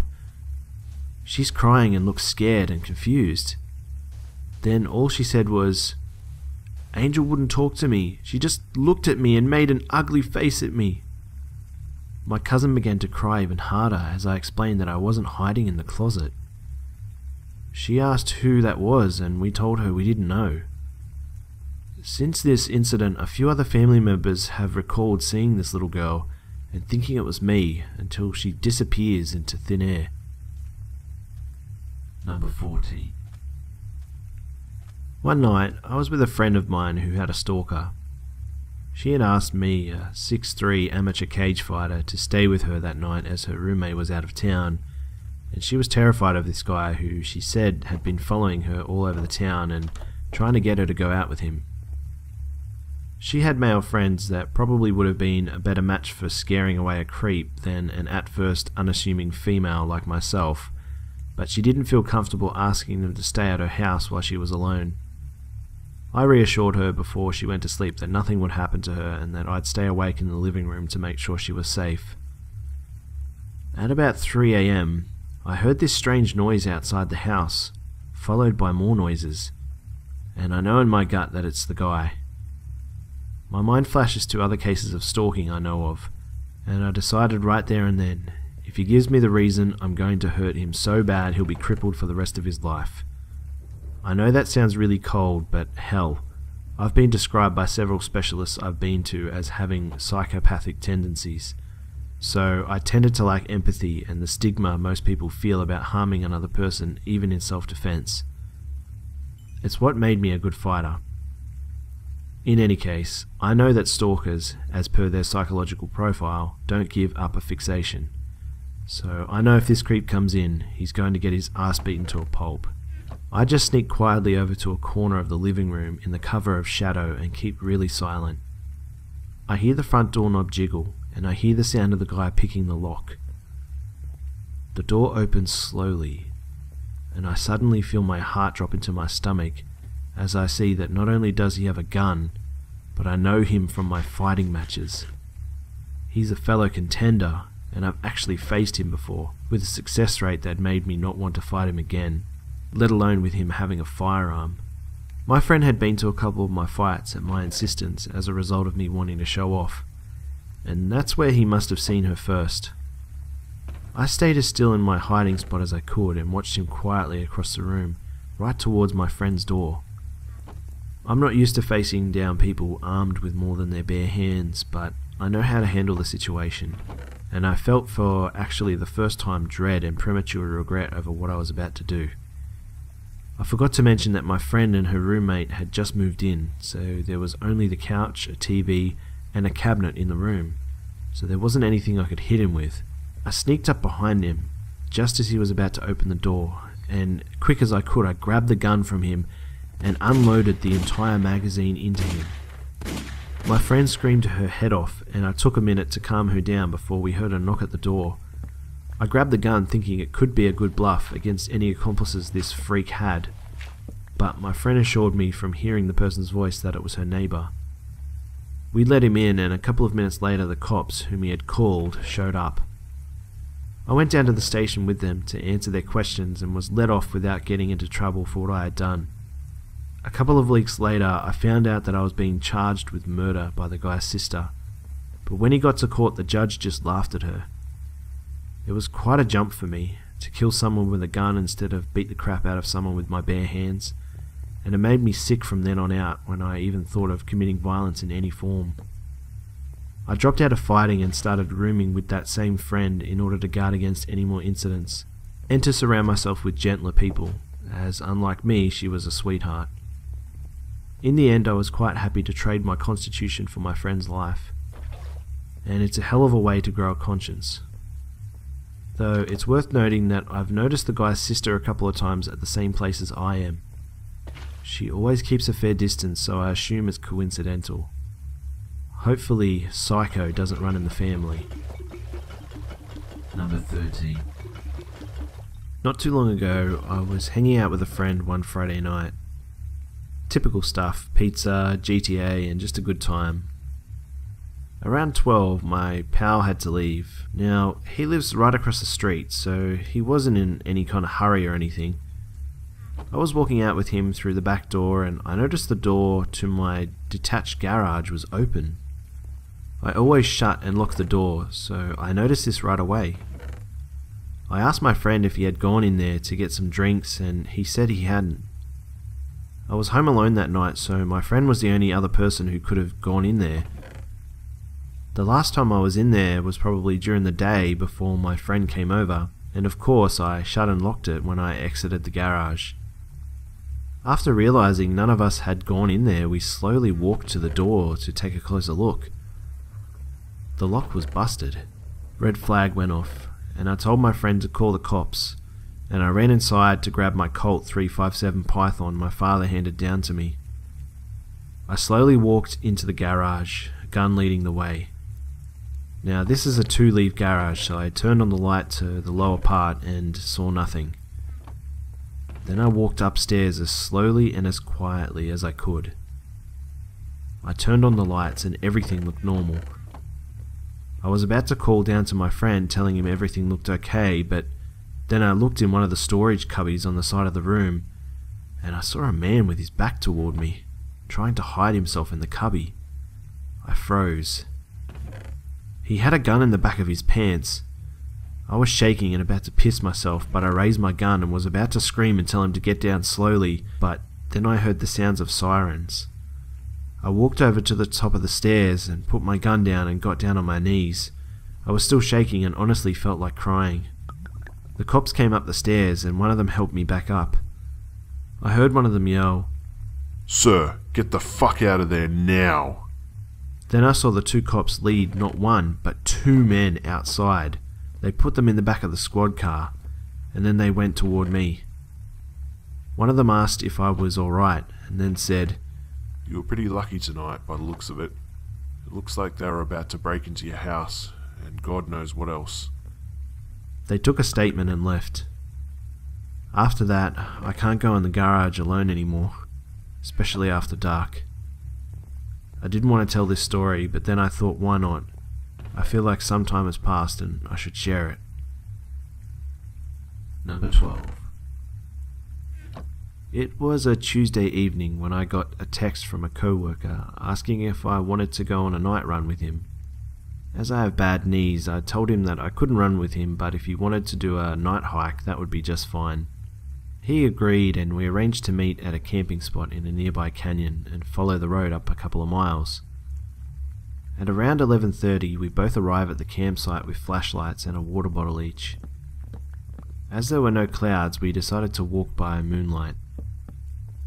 As we get a good 20 minutes down the road, we start hearing a rustling sound in the bushes next to us. We dismissed it as a skunk or a stray dog.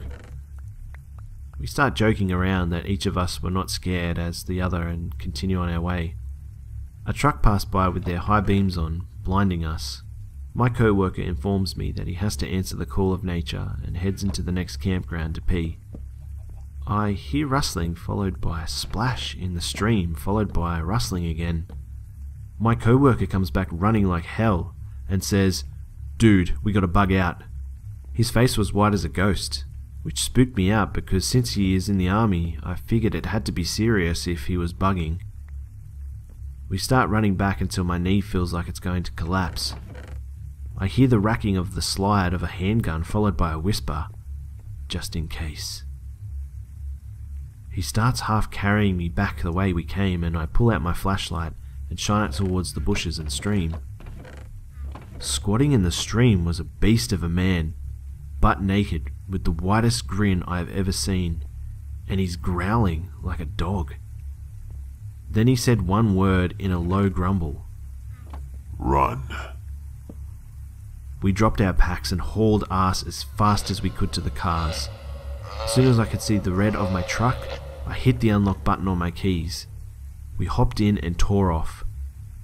I figured the guy was either mentally ill or a junkie of some sort. The second we got cell service, we called the police. They met us at a grocery store parking lot and asked us to lead them to where we saw the man. He was still sitting on top of my co-worker's car waiting for us. He growled at the cops, who tackled him and put him in cuffs. The officer turned the light on in the patrol car, and the man just smiled at us with that same wide grin. As they pulled away, he yelled out at the crack of the open window, "Not fast enough." Neither of us have gone out alone past dark since, and we never heard what happened to this guy. Number 11. When I was 12, I was mature for my age, so most of my friends were a couple of years older than I was. So one night, a couple of my friends invited me to a party at a place we called the Train Trestle. Everyone was supposed to meet up around midnight and just hang out and maybe have a drink of a couple of wine coolers or something. So I was like, "Hey, great, Sounds awesome. I'll be there. This is on a Friday night, and just to give you some perspective, the train trestle was about 3 or 4 miles from my house, and about 2 of those miles was walked through the woods with a train track on one side and woods on the other. There was a small trail, maybe 6 feet wide and about 50 yards down the trail. It takes a turn towards the woods, so there are trees and brush between the trail and the tracks. It was thick enough that you could only catch glimpses of the train tracks. I had been to the train trestle many times, during the day and always with friends, but tonight I'd be going alone. I waited for my parents to go to bed and snuck out my window, headed for the train tracks. It was about a 3/4 moon, so it wasn't terribly dark, and I felt so grown up and free. I get to the trail and start down it. It was a crisp November night, and I enjoy the cold, so I enjoyed my walk. About halfway down the trail, I thought I heard something that sounded like a rock falling from the tracks. I stopped and tried to look on the tracks, but it was fairly obscured by trees and brush, so I carried on. A minute later, I heard what sounded like footsteps in the gravel on the tracks. I stopped again, mildly alarmed. My first thought was that it was a raccoon or maybe a cat walking on the tracks. I took another step and suddenly heard what sounded like a whistle. I turned again, trying to get a look on the tracks. So, of course, this is when the moon goes behind a cloud. And I heard another whistle, followed by what I knew was footsteps on the train tracks. Me, being a dumb 12-year-old and figuring it might be one of my friends also heading to the party, called out, "Hello?" Complete silence. I chalked it up to imagination and continued, although now I was getting the heebies, with a dose of jeebies on the side. I began walking faster. I was now maybe half a mile from the trestle, and suddenly I hear whistling again. I have no idea what the tune was, but it sounded demented. I called out again, "Stacy, is that you?" The whistling stopped, and what I heard next froze my blood. It was low, but audible. It was a deep, gruff laugh. I took off running, and I realized that they were now running too. I could hear rocks and gravel falling from the tracks only a few yards to my right. I was crying now. Then I remembered that very soon would be a small trail that led from the trail I was on, through the trees and brush, up to the tracks. I almost screamed, and as if they knew my thoughts, I heard another laugh, low and deranged. I saw the connecting trail ahead and put my feet into overdrive. Just as I passed the trail, I could hear them leaping down the side of the tracks and feet hitting the trail, running at me. Now I did scream. This person, being, whoever or whatever they were, was now hot on my heels. I even thought I could feel them swiping at my back, trying to grab me. I screamed again, full of complete terror. Then, from in front of me, I heard, "Cat? Is that you, Cat?" "Stacy!" I screamed. Then I realized I could see a bit of the clearing ahead and a small campfire. But best of all, people I knew. I covered the few yards and practically leapt at my friend. She thought I just got spooked from the long dark walk in the woods. When I was able to calm down, I explained to them what happened, hoping maybe one of them was pranking me. And Stacy said that she hadn't seen anyone on the trail but me. Her boyfriend and one of his friends grabbed a flashlight and went out to check it out. Meantime, my friends tried to calm me down. A few minutes later, the guys come back. They were quiet and a bit pale. "Well?" I asked. They looked at each other, and then at us, and my friend's boyfriend said, "We didn't see anyone, but we found this in the center of the trail." From his pocket he pulled out a gardening claw. My mind reeled when I realized that this was what I probably felt was swiping at my back. "And," he continued, "we could have sworn someone was whistling from back in the woods. Sometimes I wonder, what would the outcome have been if I had taken the train tracks instead of the trail?" Number 10. Let me start off by saying that this is not my tale. Believe whatever you want, but I know my dad wouldn't make this up. This is a story my dad has told and retold several times throughout the years. It's as creepy now as it was the first time I heard it. So here it goes. It was early 1970s in Des Plaines, Illinois. Back then it was not uncommon to hitchhike. My dad and my uncle, his younger brother, enjoyed doing this as they were quite the adventurers. They were both pretty young, in their early teens. They had just gone fishing when they had made their way to a nearby coffee shop parking lot in search of a ride to get close to home. A middle-aged man stopped to pick them up. There was nothing really striking about this guy, he just looked like a typical guy. So they got in the car with him. My dad sat in the passenger seat while my uncle sat in the middle back seat. Everything was fine until the driver reached his arm towards the back of the car and put his hand on my uncle's knee. My dad's creepometer sounded right away, and as soon as they came to a stoplight, my dad got out of the car, took his brother by the arm and got the hell out of there. Fast forward a few years later. It's 1978, and my dad catches a glimpse of a familiar face in the Chicago newspaper. It's the man who had picked them up a few years back.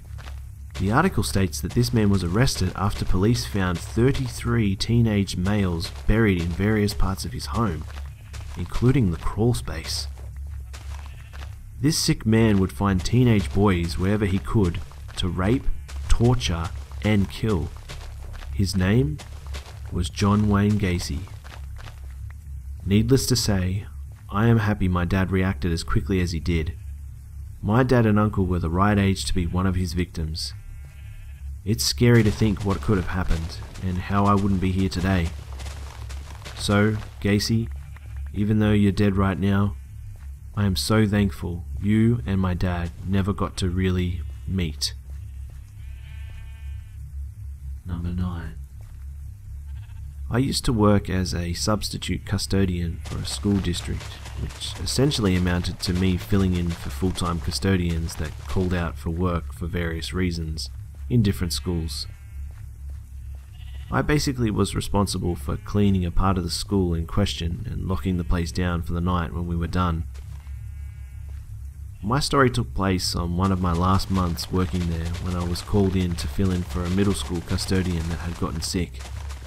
Now, the middle of the school had a reputation for being haunted as it was close to being 100 years old, and at one point served as the sole building for every grade till 12th.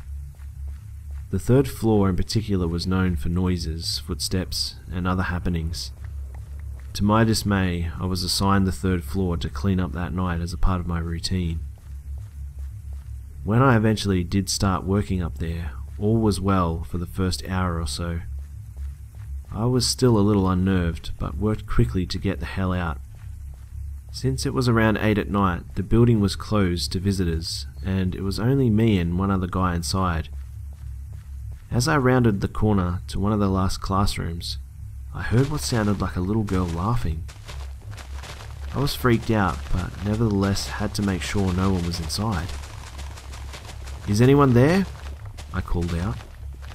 "The building's closed." No answer. I searched every classroom, checked every window to see if they were open, and then started looking in the restrooms. As I got there, I heard a set of footsteps running my way from behind. I turned, only to see no one there.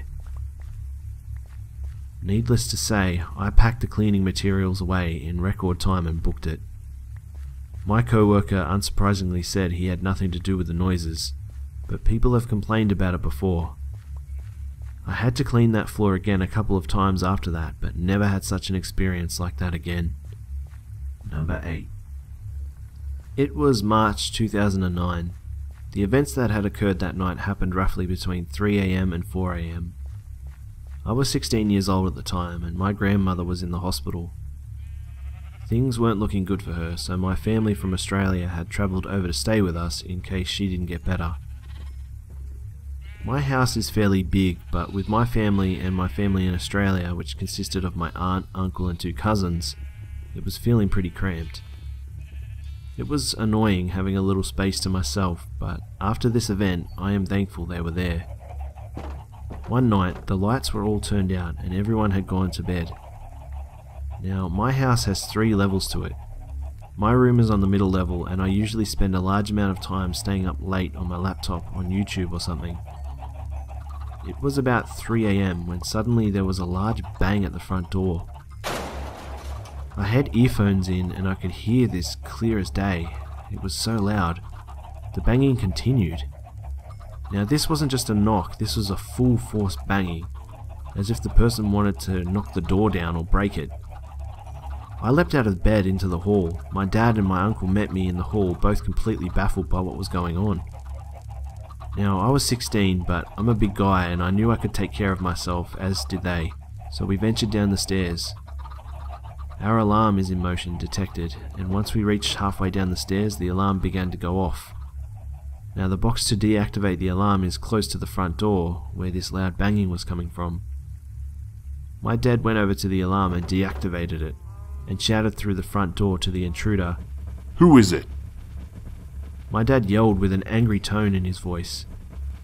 With that, a car pulled into the drive and shone its lights straight at the door, full blast. Our door has small panels of glass, but you can't see clearly out of them, due to the design and a peephole. The light from the car made it impossible to try to see anything out of the front door. We heard 2 men yelling something inaudible to one another. With that, I ran into the kitchen to grab a knife. My dad and my uncle stayed in the downstairs hall near the door in case someone tried to come in. As I grabbed a knife, I decided I should just double check the back garden to make sure no one was there. Now, I was actually expecting to see someone, so I had to brace myself. But when I pulled the blind back and saw 2 men running from the left to the right of my garden behind our conservatory and out of sight, I felt my heart drop. I took the knife and ran out telling my dad what happened. That's when we noticed the car lights were flashing on and off, and the shadowy outline of a tall man could be seen out the door, standing directly against the glass. He began kicking and banging the door down again. I honestly thought the frame of the door was going to cave in, it was so loud. My dad shouted that the police were on their way, and that they should leave now before they get caught. My uncle had then moved from the hall to the dining room, to which you get a better view of the side of the conservatory. Thankfully, he got there just in time to see the foot of one of the men just disappear onto the roof. With that, he sprinted upstairs. My room was the room just above the conservatory, but there was no way to scale the side of the house after that, so my uncle thought they had to just jump back down. My 2 cousins were sleeping on the 3rd level, and somehow one of the men got all the way up and began attempting to smash the glass on the big windows we had facing the sky. He was literally directly above them.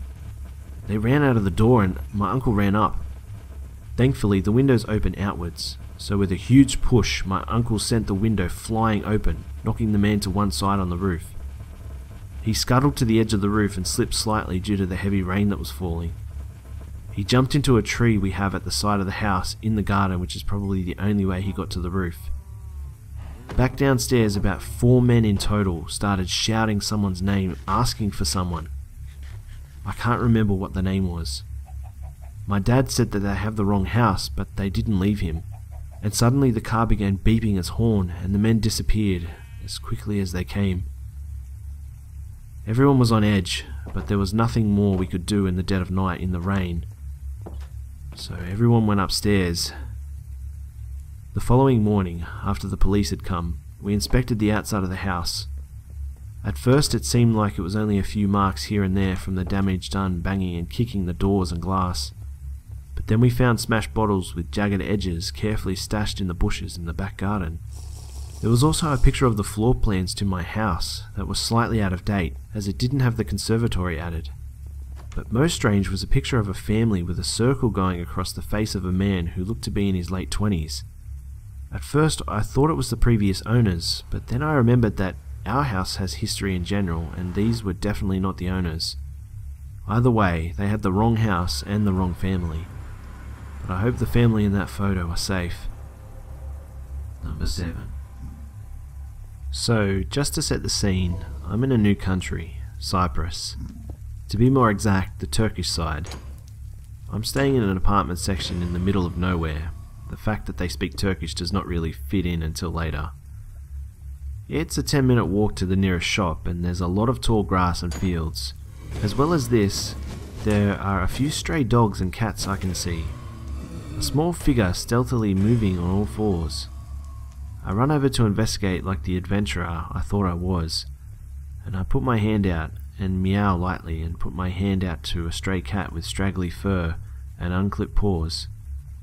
She licks it and rolls over for me to stroke her belly. I follow her into an abandoned looking building that still has doors. The frames and windows were missing and needed to be installed.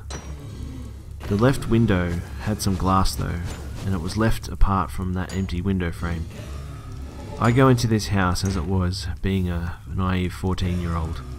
As I move in, I didn't think much of a clunking noise I could hear around the house. I dismissed it as a beetle hitting the steel bars inside or something like that. But then I hear a word in Greek that I later translated as hello. Mahaba? I said shakily, as I don't know any Greek whatsoever, and that's the Turkish word for hello. All of a sudden, a frail-looking man between his 40s and 50s poked his head out from the corner, wiped his nose with his hand, and I presumed he had a cold until I saw white powder in his greasy caveman-like beard. It was safe to say I was shitting it. I backed away slowly and noticed something that haunts me still. There was a cat, dead on the floor, almost skinned, with a large piece of glass poking out of its stomach. I couldn't bring myself to run, and I just asked in the calmest way I could, "Ananasisim? Are you okay?" in Turkish. He mumbled something that wasn't audible nor understandable, and as I turned to walk out, I stumbled over a plank of wood, and my phone flew out of my top pocket. Thinking nothing of the man while still being slightly cautious, I bent down to reach my phone. As I did that, the man swiftly pushed my arm to the floor, and as he reached for the glass shank, I kicked him in the jaw. I didn't plan this at all, it was just a reaction. I ran away shouting bloody murder, and I guess all the commotion attracted a person, who I guess called the police, because after 5 minutes of running away, I turned around and a van pulled up, and an armed officer aimed at the man and said in Turkish, and then Greek, and finally English, "Get on the fucking floor." He obliged and was taken away. It turned out he somehow passed through the south to the North Cypriot border as he was speaking Greek. This creepy, greasy border-crossing cat-killing druggie. Let's never meet again. Number 6. My cousin would come over to my house every weekend for about 3 or 4 months straight. Me and him didn't see each other for about 3 years prior to this. And we've always been like brothers all our lives, so I love the fact that I got to see him so often. This happened about 4 months ago, and every time he came over I would always suggest going for a walk whenever we got bored. I live in a relatively peaceful suburb of Victoria, and I had never heard or seen anything strange in at least 5 years, so I didn't think twice about going for a walk late at night. It was about 11 o'clock at night or so, and my parents had some people over, having a few drinks and being loud, laughing and just having a good time. The typical stuff adults do when they have a get-together. My cousin and I were in my room playing video games when I suggested to him we go for a walk. He was used to me asking every time he came over, so he agreed, and we headed off on what we thought would be a typical walk around the neighbourhood. At the end of the street you can go either left or right. We went right, and when we came to the roundabout there were 4 different ways we could go. I decided to go left towards a park that was down the end of the road. I should note that the park also has a basketball court next to it. But anyway, my cousin didn't live in the area, so he always let me lead the way. My cousin and I are quite loud when we get together. We always yell and make jokes and are a bit obnoxious, typical teenagers. As we were talking up the street toward the park, I noticed someone on the basketball court. I told my cousin to be quiet because I thought it was polite to not act like a couple of idiots. I thought it was just someone playing basketball since there are houses on the left side of the park and across the road. But there was no sounds of anyone playing. As we got closer, we saw that it was a man in a white hoodie. He had his hood up and was looking at the ground, standing directly in the middle of the court, not moving. I whispered to my cousin, "What the fuck?" I then whispered to him to go this way, nodding my head to the left back towards the street I lived on. We never took our eyes off the guy though, and we were sure to be as quiet as possible. I'm sure he had heard us, however. Even when we were being quiet, we were still quite loud. The guy never turned around to look at us though, and he never moved a muscle. We weren't paying attention to where we were walking and kicked some wood that was laying on the footpath. If talking wasn't enough to get his attention, that definitely would have been. The street filled with the sound of crashing wood. "Fuck," I whispered. I turned back to look at the guy, and he still hadn't moved or turned to look at us. He was still in the middle of the basketball court. At this point, my cousin and I were creeped the fuck out. I said to my cousin, "Fuck this, let's go home." He agreed, and we got to the end of the street around the bend and were about to walk down my street. My cousin said to me, "Hey, let's go back and see if he's still there." Me being me, I said to him, "Alright, let's go." And instead of going the way we just came, we went to the same way we originally went, essentially doing a big loop. And this is where it got really creepy. It would have been only a minute before we got back to the basketball court, and I looked at my cousin with a "what the fuck" look, and he gave me the same one. The basketball court was empty. This isn't too strange because he could have simply lived in one of the houses near there and went back inside after we walked past. I asked my cousin what he wanted to do, and he said to keep walking. I said okay, and we started walking past the park. It's a fairly big park and it has no lights whatsoever in it, so it's pitch black. My cousin jokingly says, "Hey, let's go through the park." I'm not afraid of the dark, so I said, "Alright then." He gave me a strange look and we were about to walk through. I looked and saw a dark figure though. Now, there are a few trees in the park, so I assumed it was one of them, but I noticed that this figure was actually standing behind a tree, and it moved very slightly further behind it. I was seriously creeped out, but I didn't want to say anything now, so I laughed and said to my cousin, "Nah, I'm joking man, fuck that, let's go this way," and started walking the way we were going to go in the first place. We walked up the street. It was one straight run for about 15 minutes before we got to the main road.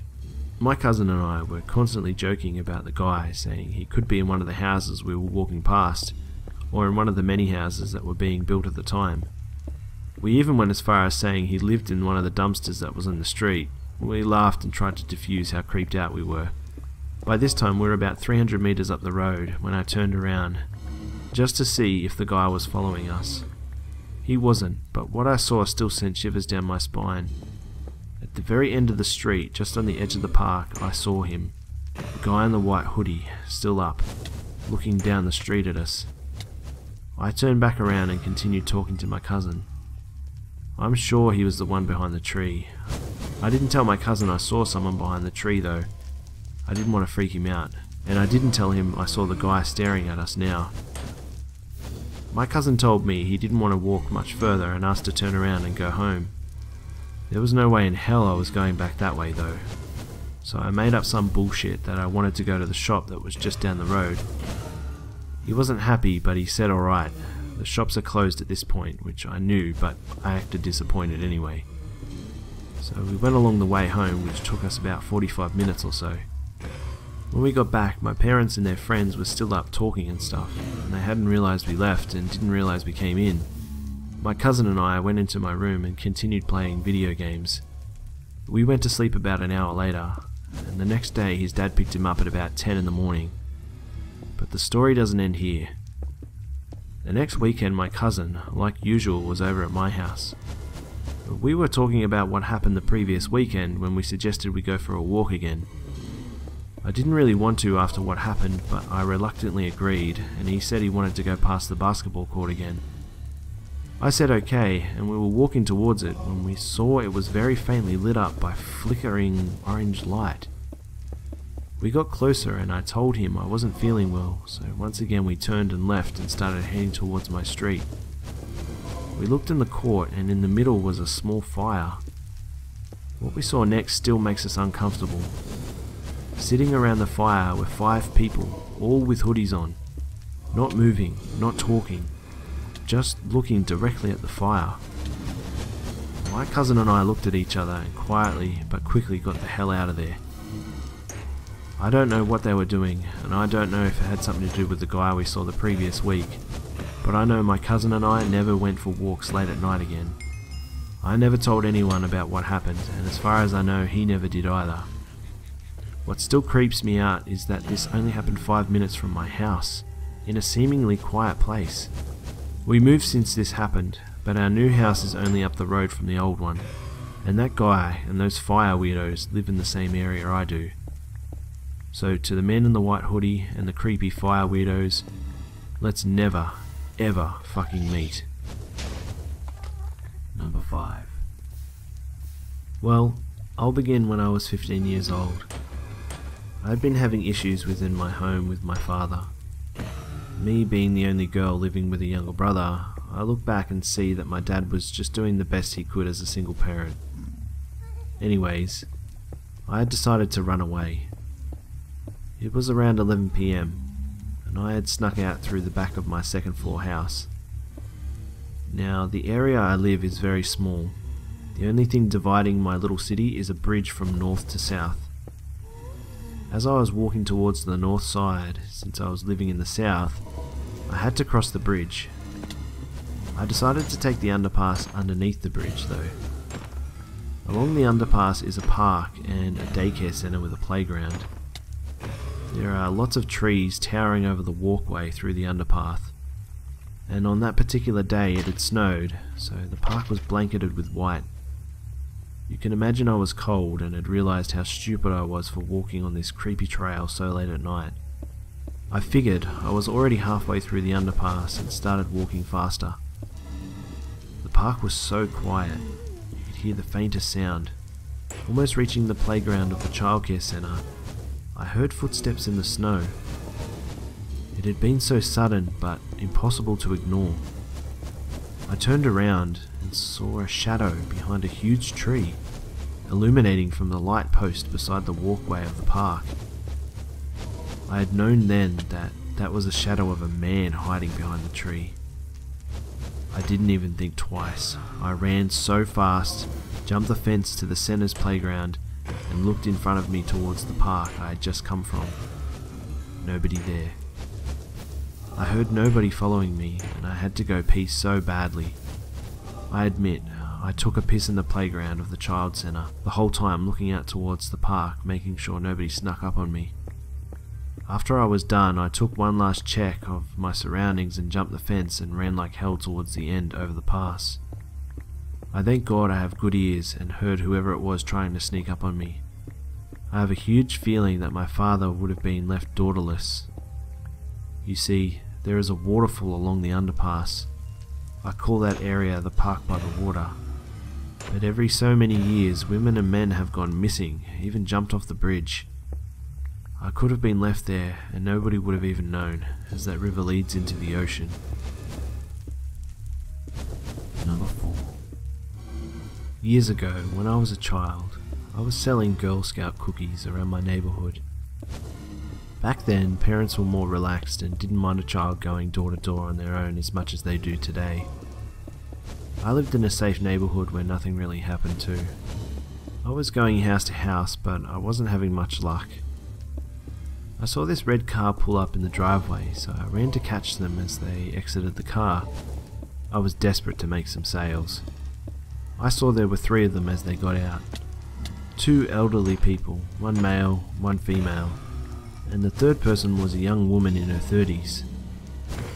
The elderly people saw me and got really excited. From far away I thought their eyes looked black, but I assumed it was just because of the distance between us. I didn't make anything of it, but I thought something was off about them when they started excitedly running towards me. I put a smile on my face and said hello as they were running up. But my smile turned into an expression of horror when they came right by me, and I saw that their eyes truly were pitch black. They had no whites in their eyes. They looked down at me with huge smiles on their faces. I just froze in place with fear. They looked at each other for a second and the woman said something to the man.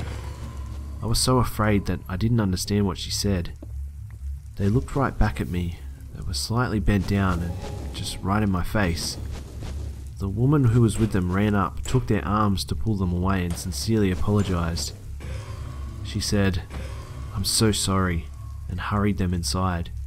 As soon as she took them and went towards the house, I became unfrozen and ran almost all the way back home. When I slowed down, I started to feel bad. I rationalized to myself that maybe they had some kind of disorder that made them that way. I mean, they did behave like 2-year-olds. I looked it up years later to find a disorder that matched what I had seen, but I couldn't find anything. Still, I thought maybe it was just a rare disorder, and that was why I couldn't find anything. It wasn't until a few years ago when I found out about the black-eyed children from a friend. This raises so many questions. Who were those people? Why did they have black eyes?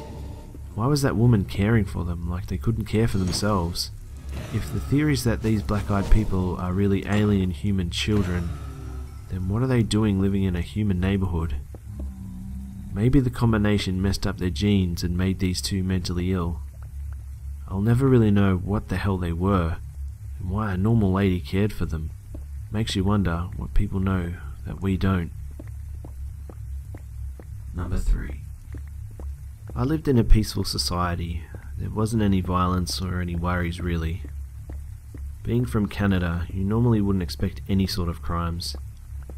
This incident occurred almost 3 years ago now. I used to live in Mississauga. Where I lived, there were many forests and parks. I had lived in this city for 5 years, and I felt very confident at the time, and quite frankly, my parents were the chill type. It was the winter, and it felt depressing staying at home, and I'm not gonna lie, I didn't have a lot of friends, and the friends I did have were all moody assholes. There wasn't a lot of things to do in my area, to be honest. It was always boring, but we had a lot of parks around our apartment. So my friend and I would go outside and play in the snow, just to make it a bit more fun. Brandon didn't live that far from me, and he was better than my other moody friends.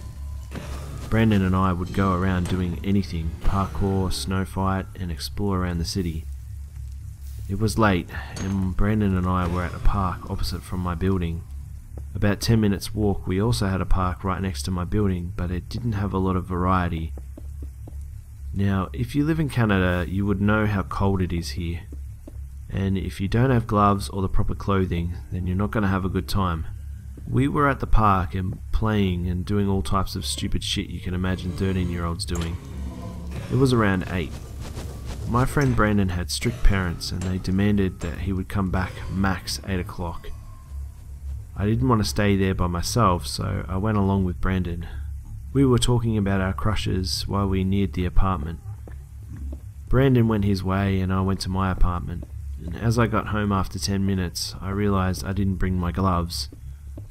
I messaged Brandon on Facebook asking if he had them, but he said he didn't. I realized I left them at the park. I accepted the loss and carried on. The next day it was at least -15, and I awoke to my mum yelling at me about my gloves. It wasn't about the price, it was that my mum thought I wasn't responsible. I told her I gave it to Brandon. It was Saturday, and it was an off day. It was 5 PM now, and I was really bored, sadly. All my friends were busy, and I didn't want to stay at home. I hurried out and geared up for the cold. I told my mum I was going to get my gloves from Brandon, and as I went outside, clueless what to do, I went to the park. I just went to the swings, rocking back and forth. Time had passed and it was around 8:30, and I decided it was time to go. As I was about to go, I saw what seemed to be 2 people walk down the park. There was only one footpath leading to the park, and there was also one exit.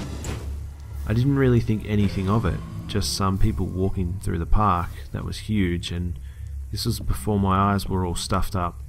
As I got closer to these people, they started staring at me. I didn't really have an option at this point, so I just decided to walk away from the footpath. As I got closer to them, I saw them go deeper into the bushes. I thought it was weird, but they were probably a couple doing their business or something. As I walked further, I had to go on the footpath as there was nowhere else to go. At this time, I couldn't spot the people. At the time, I didn't know what to think, but it was my alarm to get out of there. As I was going out, in the back near the bushes, I could hear some mumbling noises and the noises of footsteps in there. I didn't look back, I just got out. As I got out of the park, I felt relieved, and I felt a little stupid for causing so much drama. I decided to go nearby my convenience store, which was only 5 minutes away, and as I was walking to the store, I could hear sirens in the background. I got in the store and I bought a Red Bull. I waited for my turn, I paid the amount and headed out to look around at the time. It was around 9 PM now. I ran down the road quickly. After what felt like minutes, I got near my apartment. As I got there, I saw 3 police cars and 1 canine dog car. I went over and asked him what happened. He told me it was nothing, and he asked me to leave as they were blocking the exits. I told him I was just at the park. He laughed for a second and asked me again, but this time he looked a bit confused. He took my summary and I told him clearly what happened. He took my address and I asked him what happened. He explained to me that they were looking for 2 suspected people for child abduction. At that point my heart sank. I could feel my hair on my body spike up. It all made sense that they were hiding for me, waiting for me to pass by. Till this day I still get chills thinking about it. Number 2. I am an extremely skeptical person, as I'm sure a lot of you are too. This experience occurred about 3 years ago. I was staying up with my uncle in Washington State, and we were going to camp up in the middle of nowhere of the national park in Yakima country. It was my uncle, cousin, their family dog, and my uncle's buddy set up to go on this expedition. Before we left, my uncle told me that this particular spot we were headed to has been a fairly often region for supposed Bigfoot activity. Yeah, right, I thought to myself. He showed me some YouTube video of a Bigfoot scream captured around the same area we were headed. He told me that the creatures were said to knock sticks on branches and vocalize in order to communicate with one another. I laughed it off as just another bullshit claim, yet his chilling seriousness about the subject sent a slight wave of uneasiness through my body. We departed the next day. Before I get to the real experience, let me tell you a little bit about the area. If you've ever been in Washington State woods in the mountains, you would know that it is extremely immense as well as dense. The particular campsite we were trying to stay at was around 45 minutes away from any even normal mountain road, and we rode a boat across the lake to further isolate ourselves. It is around a lake and is surrounded by huge uninhabited mountain slopes all around. The second night we were there, we decided to all go on a late night hike up the mountain. There were no paths, so we followed what looked to be some sort of deer or other animal trail. As we went, things got a little strange. Off in the dark distance, we could hear loud knocking on trees. It wasn't random, it was almost as if it was in a set pattern. We stopped and listened for a bit, but dismissed it as nothing. As we continued our ascent, something stopped us in our tracks. Off in the distance, we heard a blood-curdling, bone-chilling howl. It sounded like a woman's scream, only deeper and more guttural than high-pitched. It was obviously loud, but was a ways down the mountain and off in a skewed direction. I have been exposed to many wild animals, and I have heard mountain lions, wolves, even moose making odd noises, but this was different. This was almost human, but with a beastly tone. My mind instantly connected it with the video my uncle showed me. It sounded very similar. Everyone was shocked, confused, and a little bit scared. Before we could mutter a word, another scream-like howl shattered the silence following the previous one. This time, it was right to our left, maybe 100 feet away. We all shot our lights over, exclaiming profanities and almost shitting our pants, but the forest was so dense that we couldn't see a thing. Our dog booked it down the mountain, towards the direction of our campsite. We were worried about her, but we had almost made it to the top, so we proceeded, confident that her hound senses would surely lead her back to our site. We made it up, and on our way down, my uncle and I were a little ahead of my cousin and his friend. All of a sudden, a stinking smell made me almost gag. It smelled like a musty old blanket that had been covered in the piss of every animal you can imagine. It reeked, almost like the strong musk smell of a primate at the zoo. My uncle and I stopped and whispered to each other as to what it could be. As we paused, a huge branch snapped, as if it had been run over by a truck. This was not just any little twig snap like we had been hearing through our expedition. This was a deep, thick crack of something large. I shot my flashlight over to the source, and that's when I saw it. A huge looming creature walking on two legs and swinging its arms slowly as it walked. It was moving up the hill in an area amidst the huge pine trees. In the pitch blackness of the forest, my flashlight lit this figure up. It was huge, 7-8 feet tall at least, and extremely bulky and powerful looking. Its head almost brushed the start of the branches of the immense pine trees surrounding it. I gasped. I couldn't move, not a muscle. I just stared in shock as it turned and looked at the light. Its two huge circular eyes, illuminated by the light, shined at us and blinked. It turned and continued to lumber up into the thicker bush, and then out of sight. My uncle and I couldn't say a word. We didn't even speak until we got back to our site, where luckily we were greeted by his dog. As we sat by the fire, it was around 3:30 at that time, and the same howling noise happened another few times off in the distance. I can say with certainty that it was not human. This place was completely isolated. It was off a beaten track, and that sound chills me to the bone every time I think about it. I'm a huge skeptic. I never thought I could ever believe in any stupid myth like the Sasquatch. But believe me when I tell you, this is no joke. This is a true experience, and one that I will never, ever forget. There are hundreds of thousands of miles of unexplored and completely uninhabited areas of the world. The chance that a creature like that could be living under our very noses is not really out of question. So instead of dismissing any Bigfoot claims or stories as an idiotic cry for attention or trolling, I now think back to my experience, and I have to believe there is something out there, and maybe you too will experience it one day. Number 1. So, I don't really know where to begin. First off, I guess, I always watched ghost hunters and laughed at how fake it all was. Then I moved to college. I suppose I'll start with moving to college. I started college in 2012 at a small southern college in Milledgeville, Georgia. It was just like you would expect. Cool people, fun times, and just an amazing experience. One night, while out playing Pong at 4 or 5 in the morning, I overheard a few of my friends talking about a place a few blocks away that was supposedly haunted beyond belief. It was a place called Central State Hospital. A little history on the place. Central State was a lunatic asylum that was started in the 1800s. From lobotomies to everything you could imagine, it took place there.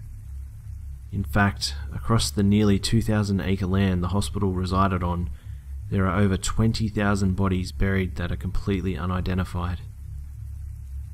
People who were mentally unstable or insane from across the country came here, and died here. Well, a trip was planned, and a few nights later we made our way to Central State. My roommate and I, we'll call him Andre, we rode around and dicked around like the typical 18-year-old college freshman would do. We drove around the land and looked at all the creepy buildings that seemed to be lost in time.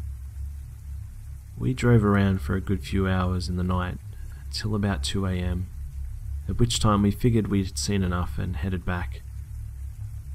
A few nights later, another two friends of mine, we'll call them Alan and Eric, asked me about the trip and asked if we could go check it out. Feeling like I knew the place well and didn't see anything at the first time, I felt like a hard ass and saying, "Yeah, I'll give you the grand tour." So Eric and Alan were roommates on my freshman year. Eric ended up having to work the night we were going, so Alan and I headed to the grounds. Upon getting there, we both drove around and had the oohs and ahs as a typical person would. While heading on our way, out on a late night, probably 3 AM or so, we passed a cul-de-sac filled of old abandoned and falling apart houses. Alan was in the passenger seat of my car and I was in the driver's seat. Looking out each of our windows, the cul-de-sac was on my side.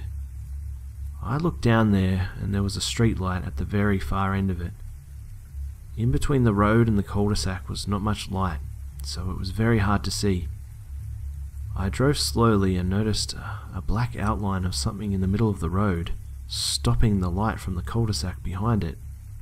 I drove past and didn't think much of it, thinking it could be a bush or something. I mentioned it to Alan and he said he didn't see anything, but to do a loop around so he could look. I took a loop around to the cul-de-sac and we both looked with glaring eyes to the black outline I saw before. I glanced to where I saw it at first, but saw nothing. Thinking it was just my tired mind playing with me, I looked back at the road ahead of me and slowly kept going. Alan is not the type to yell. He's probably one of the most calm people I've ever met. I slowly started to keep going, and as soon as I did, I heard the most terrifying yell come from Alan. I gunned the throttle of my car down the road. I just yelled back, "What was it?" Alan responded, "I don't know, I finally saw the black outline you mentioned and as soon as I fixed my eyes on it, it made a mad dash towards the car." Needless to say, we were both terrified at this point. We didn't want to get out of the car. I mean, this was 3 in the morning. Most people were asleep and it was a good half-mile walk from where we park our cars to our apartment. So we decided to do what any like-minded person would do. We drove around until 4 in the morning, trying to calm our nerves. We were slowly coming back to a normal heart rate when we saw a homeless-looking person under a streetlight in the road ahead of us. We slowed down. Homelessness is a normal thing around this town, but as we passed, something was wrong. The homeless man's eyes were blue. This man was a black African American. When I say blue, I don't mean the pretty boy model blue, but the blue like he was blind. The blue icy eyes that come from some kind of horror movie. As we slowly drove past him, he lifted his hand and pointed straight at us, while mumbling some kind of chant. Needless to say, we were ready to shit ourselves. I'd like to say that that's where the story ended, but that was just the beginning. We ended up finally getting back into the dorms around 4:30 AM, and we were both very tired and freaked out, so we just decided to try and call it a night. A few weeks went on and nothing weird happened. It was just like how the semester started. Cool people, hanging out all the time and having a lot of fun. Then things started happening, in Eric and Alan's room mainly. They were 1 floor above and a few rooms over from Andre and I. We constantly hung out in Alan and Eric's room though, so we noticed things in different positions, small things at first, like pieces of paper and things in the bathroom. We thought it was just people or the air conditioning moving it, but we finally got tired of all the confusion and we did what we thought would be the best possible thing.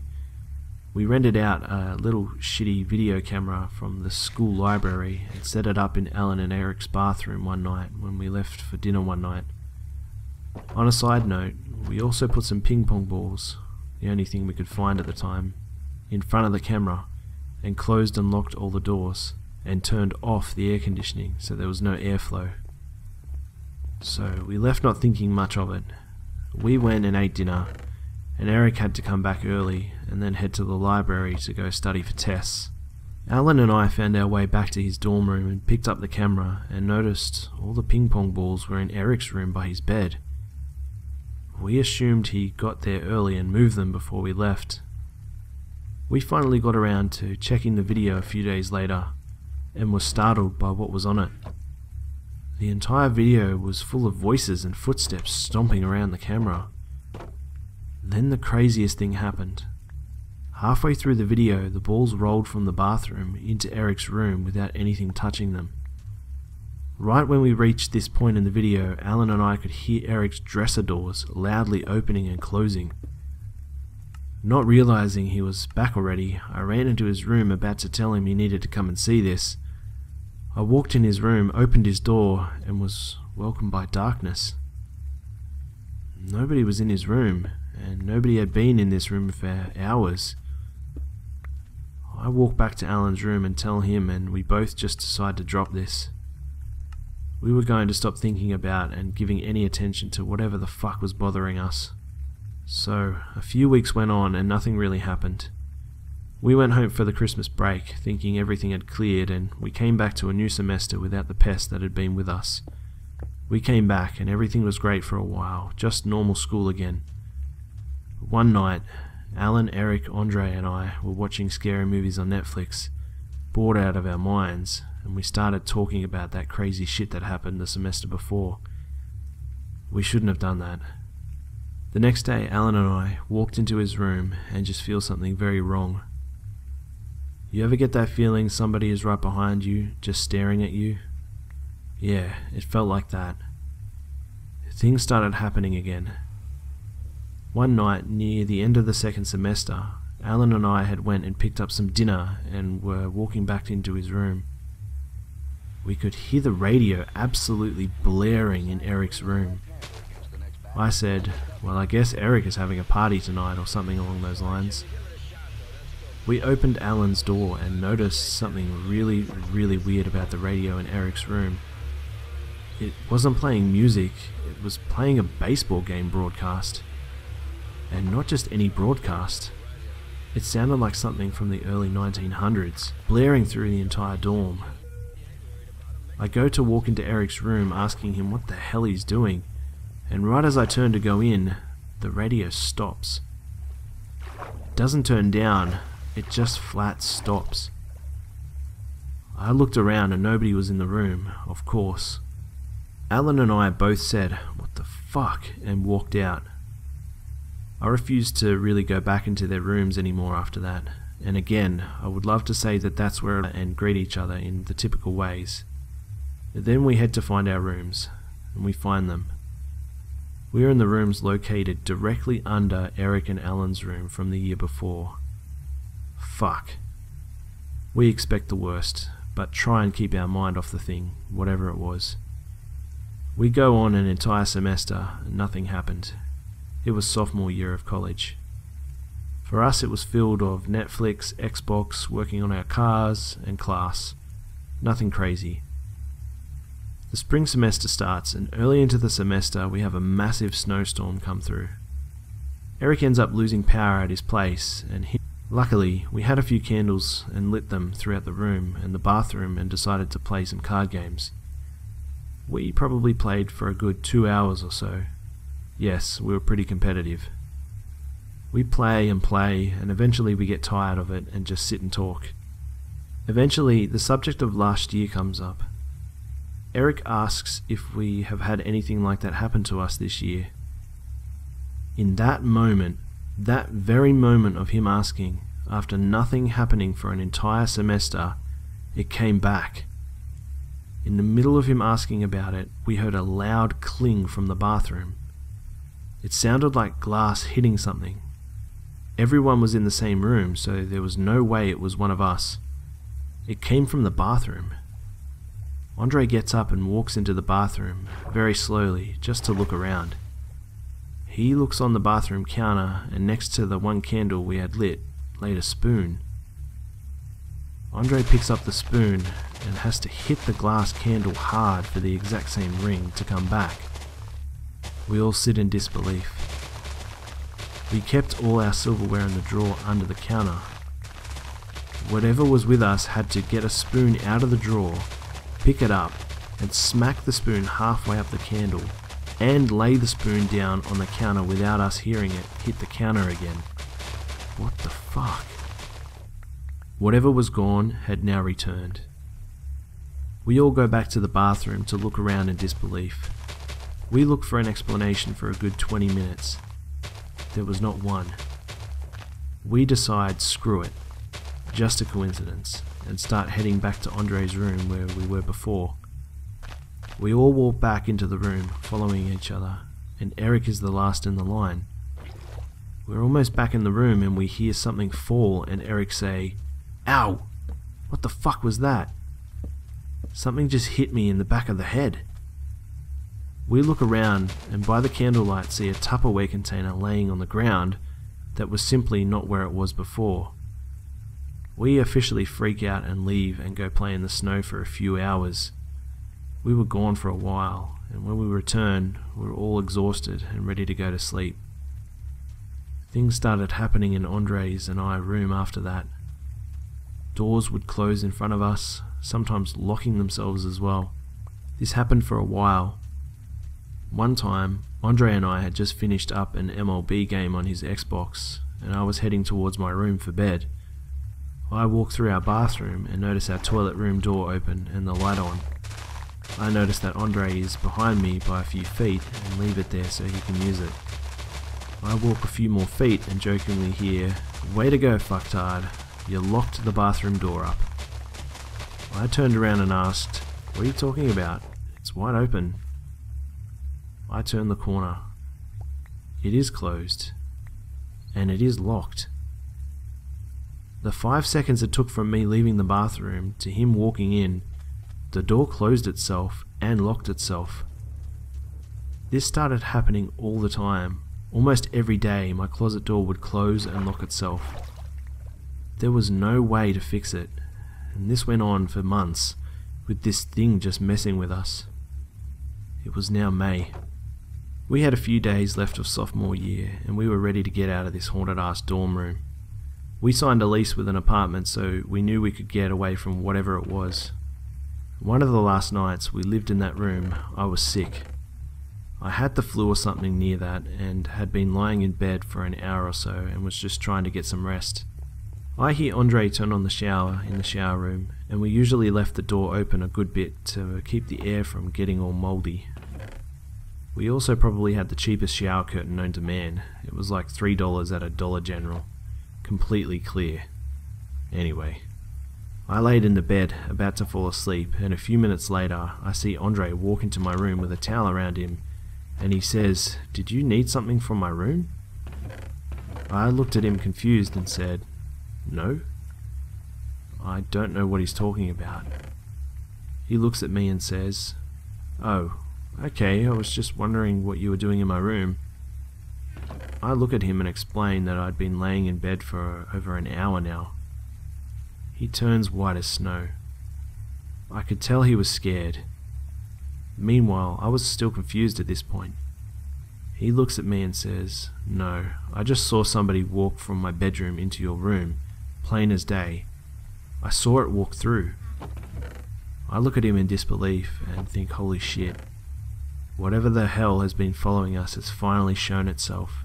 Those last remaining days dragged by. Both of us were scared to death. Luckily, nothing happened to us after that.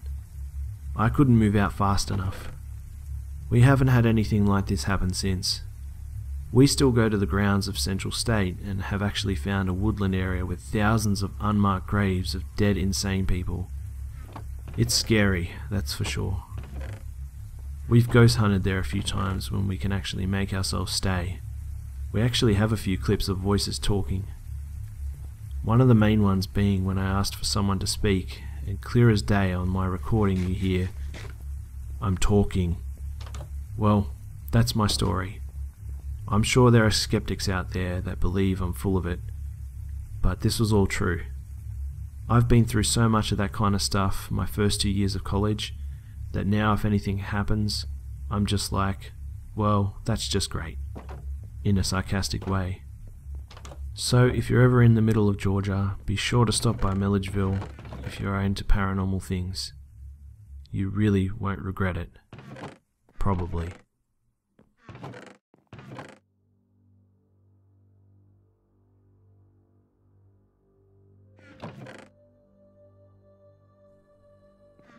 G'day mates. Wow, what a marathon, hey?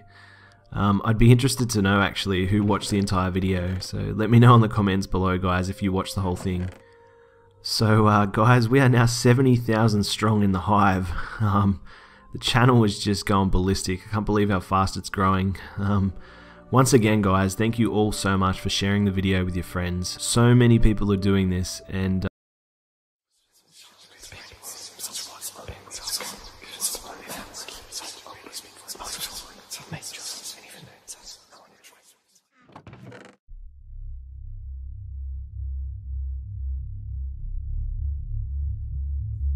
Number 20. When I was around the age of 12 or 13, my father told me and the rest of the family a story about my kidnapping almost being successful. It went along like this. This all happened when I was a newborn. My folks were never as happy when they finally held me in their hands and arms. After the birth, Mum and Dad were informed that they had to take me somewhere afterwards. The doctor asked one of the nurses to take me somewhere. She took me somewhere far away from my parents. Creepily, after the doctor handed me over to her, the nurse did nothing but stare at me for quite some time. Dad said it's because of how beautiful I looked when I was born. Then, all of a sudden, the nurse had this sudden urge to take me somewhere, to take me away. So, while the nurse is making her way down to the first floor, my dad is following right on her tail. He had known some bullshit was going on when I didn't return for some time. My dad can be a scary guy at sometimes, especially towards others who don't know him. Anyway, the nurse is on the first floor. She makes her way to the door, and the electronic door slides open. By the time she steps a foot out of the hospital, my dad yells out, "Hey, where are you going with my baby?" The nurse was stunned to the point of shitting her pants. "Oh, I'm sorry. Here you go." So after the nurse handed me over to my father, my dad noticed how quickly she just vanished, as if she never existed. To this day, I have two theories in my mind. The first theory is that the nurse probably had a stillborn and decided to take drastic measures to kidnap me. The second, the nurse couldn't have kids, so she decided to take one and make it her own. Overall, I'm glad my dad arrived just at the right time. If he wasn't there, I don't know what would have happened to me. Knowing my folks, if the kidnapping was successful, they probably would have hunted her down within minutes. And that's what I love about my family. They don't play that shit. Who the hell do you think you are, kidnapping someone's baby? You got some damn nerve. Number 19. So, this happened quite a long time ago now, but I haven't been able to forget about it. I might have been 13 or so, maybe 14 years old when I was still easily scared, and my best friend at the time was really into horror movies. We watched a bunch together and used to have a marathon movie night during our sleepovers. She was usually unaffected by these and could enjoy them whilst also laughing at me, who was always hiding behind a pillow and jumping at every scare. This particular night, we had been watching the movie Mirrors, or rather, she watched it while I was taking cover behind pillows as always. Once the movie was finished, we went to bed. Her bed was slightly bigger than a single bed, but with both of us in it, there wasn't much space, so we were always sleeping really close to each other. I convinced her to let me sleep closest to the wall since I was still a bit jumpy from the movie, and it didn't help that she had those mirror sliding doors on her closet. After a bit of teasing, she let me have the side closest to the wall, and we went to sleep. She lived in an apartment, and she didn't have any blinds on her window, so the light from the street seeped into the room, so it wasn't pitch black, meaning you could make out the objects in the room fairly clear. I didn't have any trouble falling asleep, but I woke up after a while. I can't say after how long, but it was still dark outside. At first, I didn't know why I'd woken up, being in that confused and disorientated newly awake state. And since I know I'm a light sleeper and can be woken up by the most insignificant things, I didn't even open my eyes and just tried to go back to sleep again. Since the bed was small, both my friend and I slept on our sides in order to fit, and I had my hand next to my face. That's when I realized what had woken me up. Just below the palm of my hand, there was a light tapping, very rhythmic. I felt fear creep up on me, but I tried to brush it off as my friend probably having trouble falling asleep and wanting to wake me up for company or something.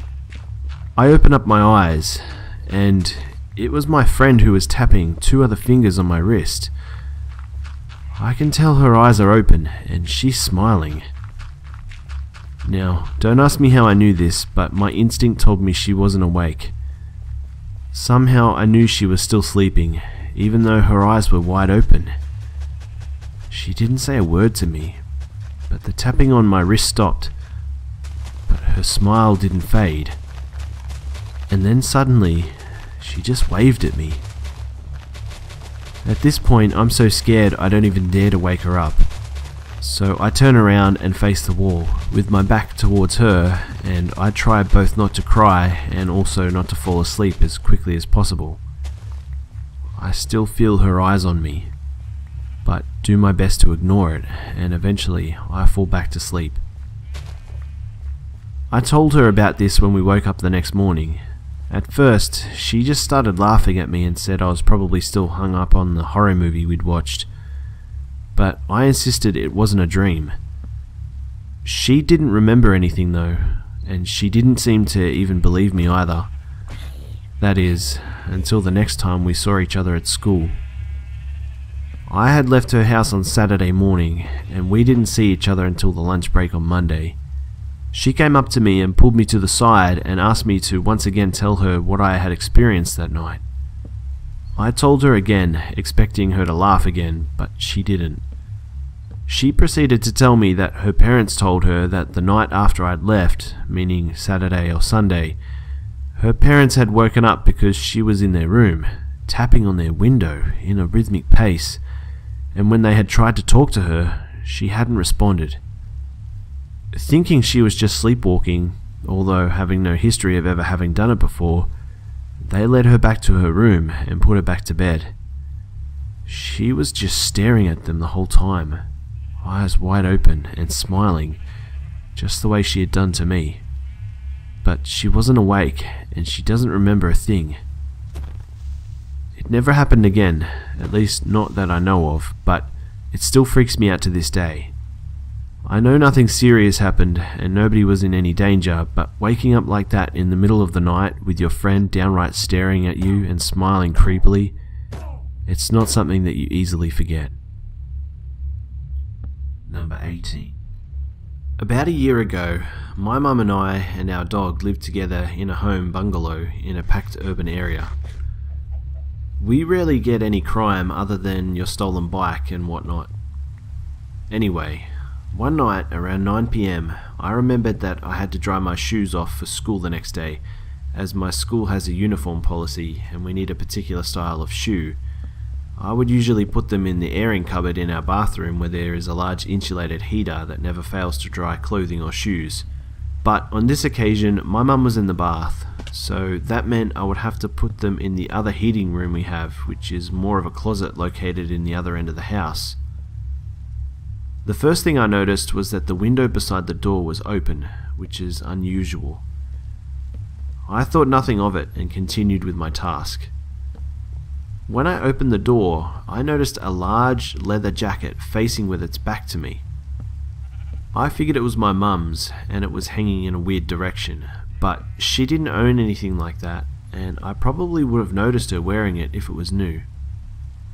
Presuming it was hers, I threw my shoes in with it and closed the door. About an hour later, when my mum's out of the bath and probably in her bedroom settling down, I was watching TV in the lounge room when I hear sirens blaring from outside. I promptly turned the TV off and headed towards the front door that opened into the lounge. Opening the door to inspect the commotion, I noticed that the 2 police cars had stopped just over the street from me. 3 cops ran towards me immediately after leaving their cars and shoved me aside armed with pistols. They inspected the area thoroughly, which woke my mum, who was keen to inspect the commotion. What the She was cut off by an officer shouting, Over here, get down. The other cops sprinted towards the other, and they were followed sheepishly by myself and my mother to see a 30-something-year-old man in that same jacket I saw being escorted out of the heating cupboard and disarmed of a kitchen knife. They took him away and took our statement of what we had seen. It turns out the guy was mentally unstable and lived only a couple of streets away from us, and he had come in through an open window and hidden in the broom cupboard with the intention of hurting another man called Blake Thomas, who we never found out about, but my mum and I had never heard of him. I told my mum that I had seen the jacket earlier, but no one else has ever heard this story. It was certainly frightening for me. What if I had inspected the jacket when I first opened the cupboard? What if he'd come out and seen me in the lounge? I don't know, but I'm certainly glad I never had to see the guy up close. Number 70. It was a summer night in 2010 in the UK. It was around 8 PM. I was out playing on a patch of grass with some friends. We were playing football. All was well until my friend Leo kicked the ball a little too hard and went over the gate, which led to some concrete stairs and the woods, as we called it. It was a woodland area with lots of trees, so you could barely see inside. We all headed toward the gate. The ball was nowhere in sight, which was weird as the ball shouldn't have gone too far. So we decided to hop over the gate and go and look for the ball.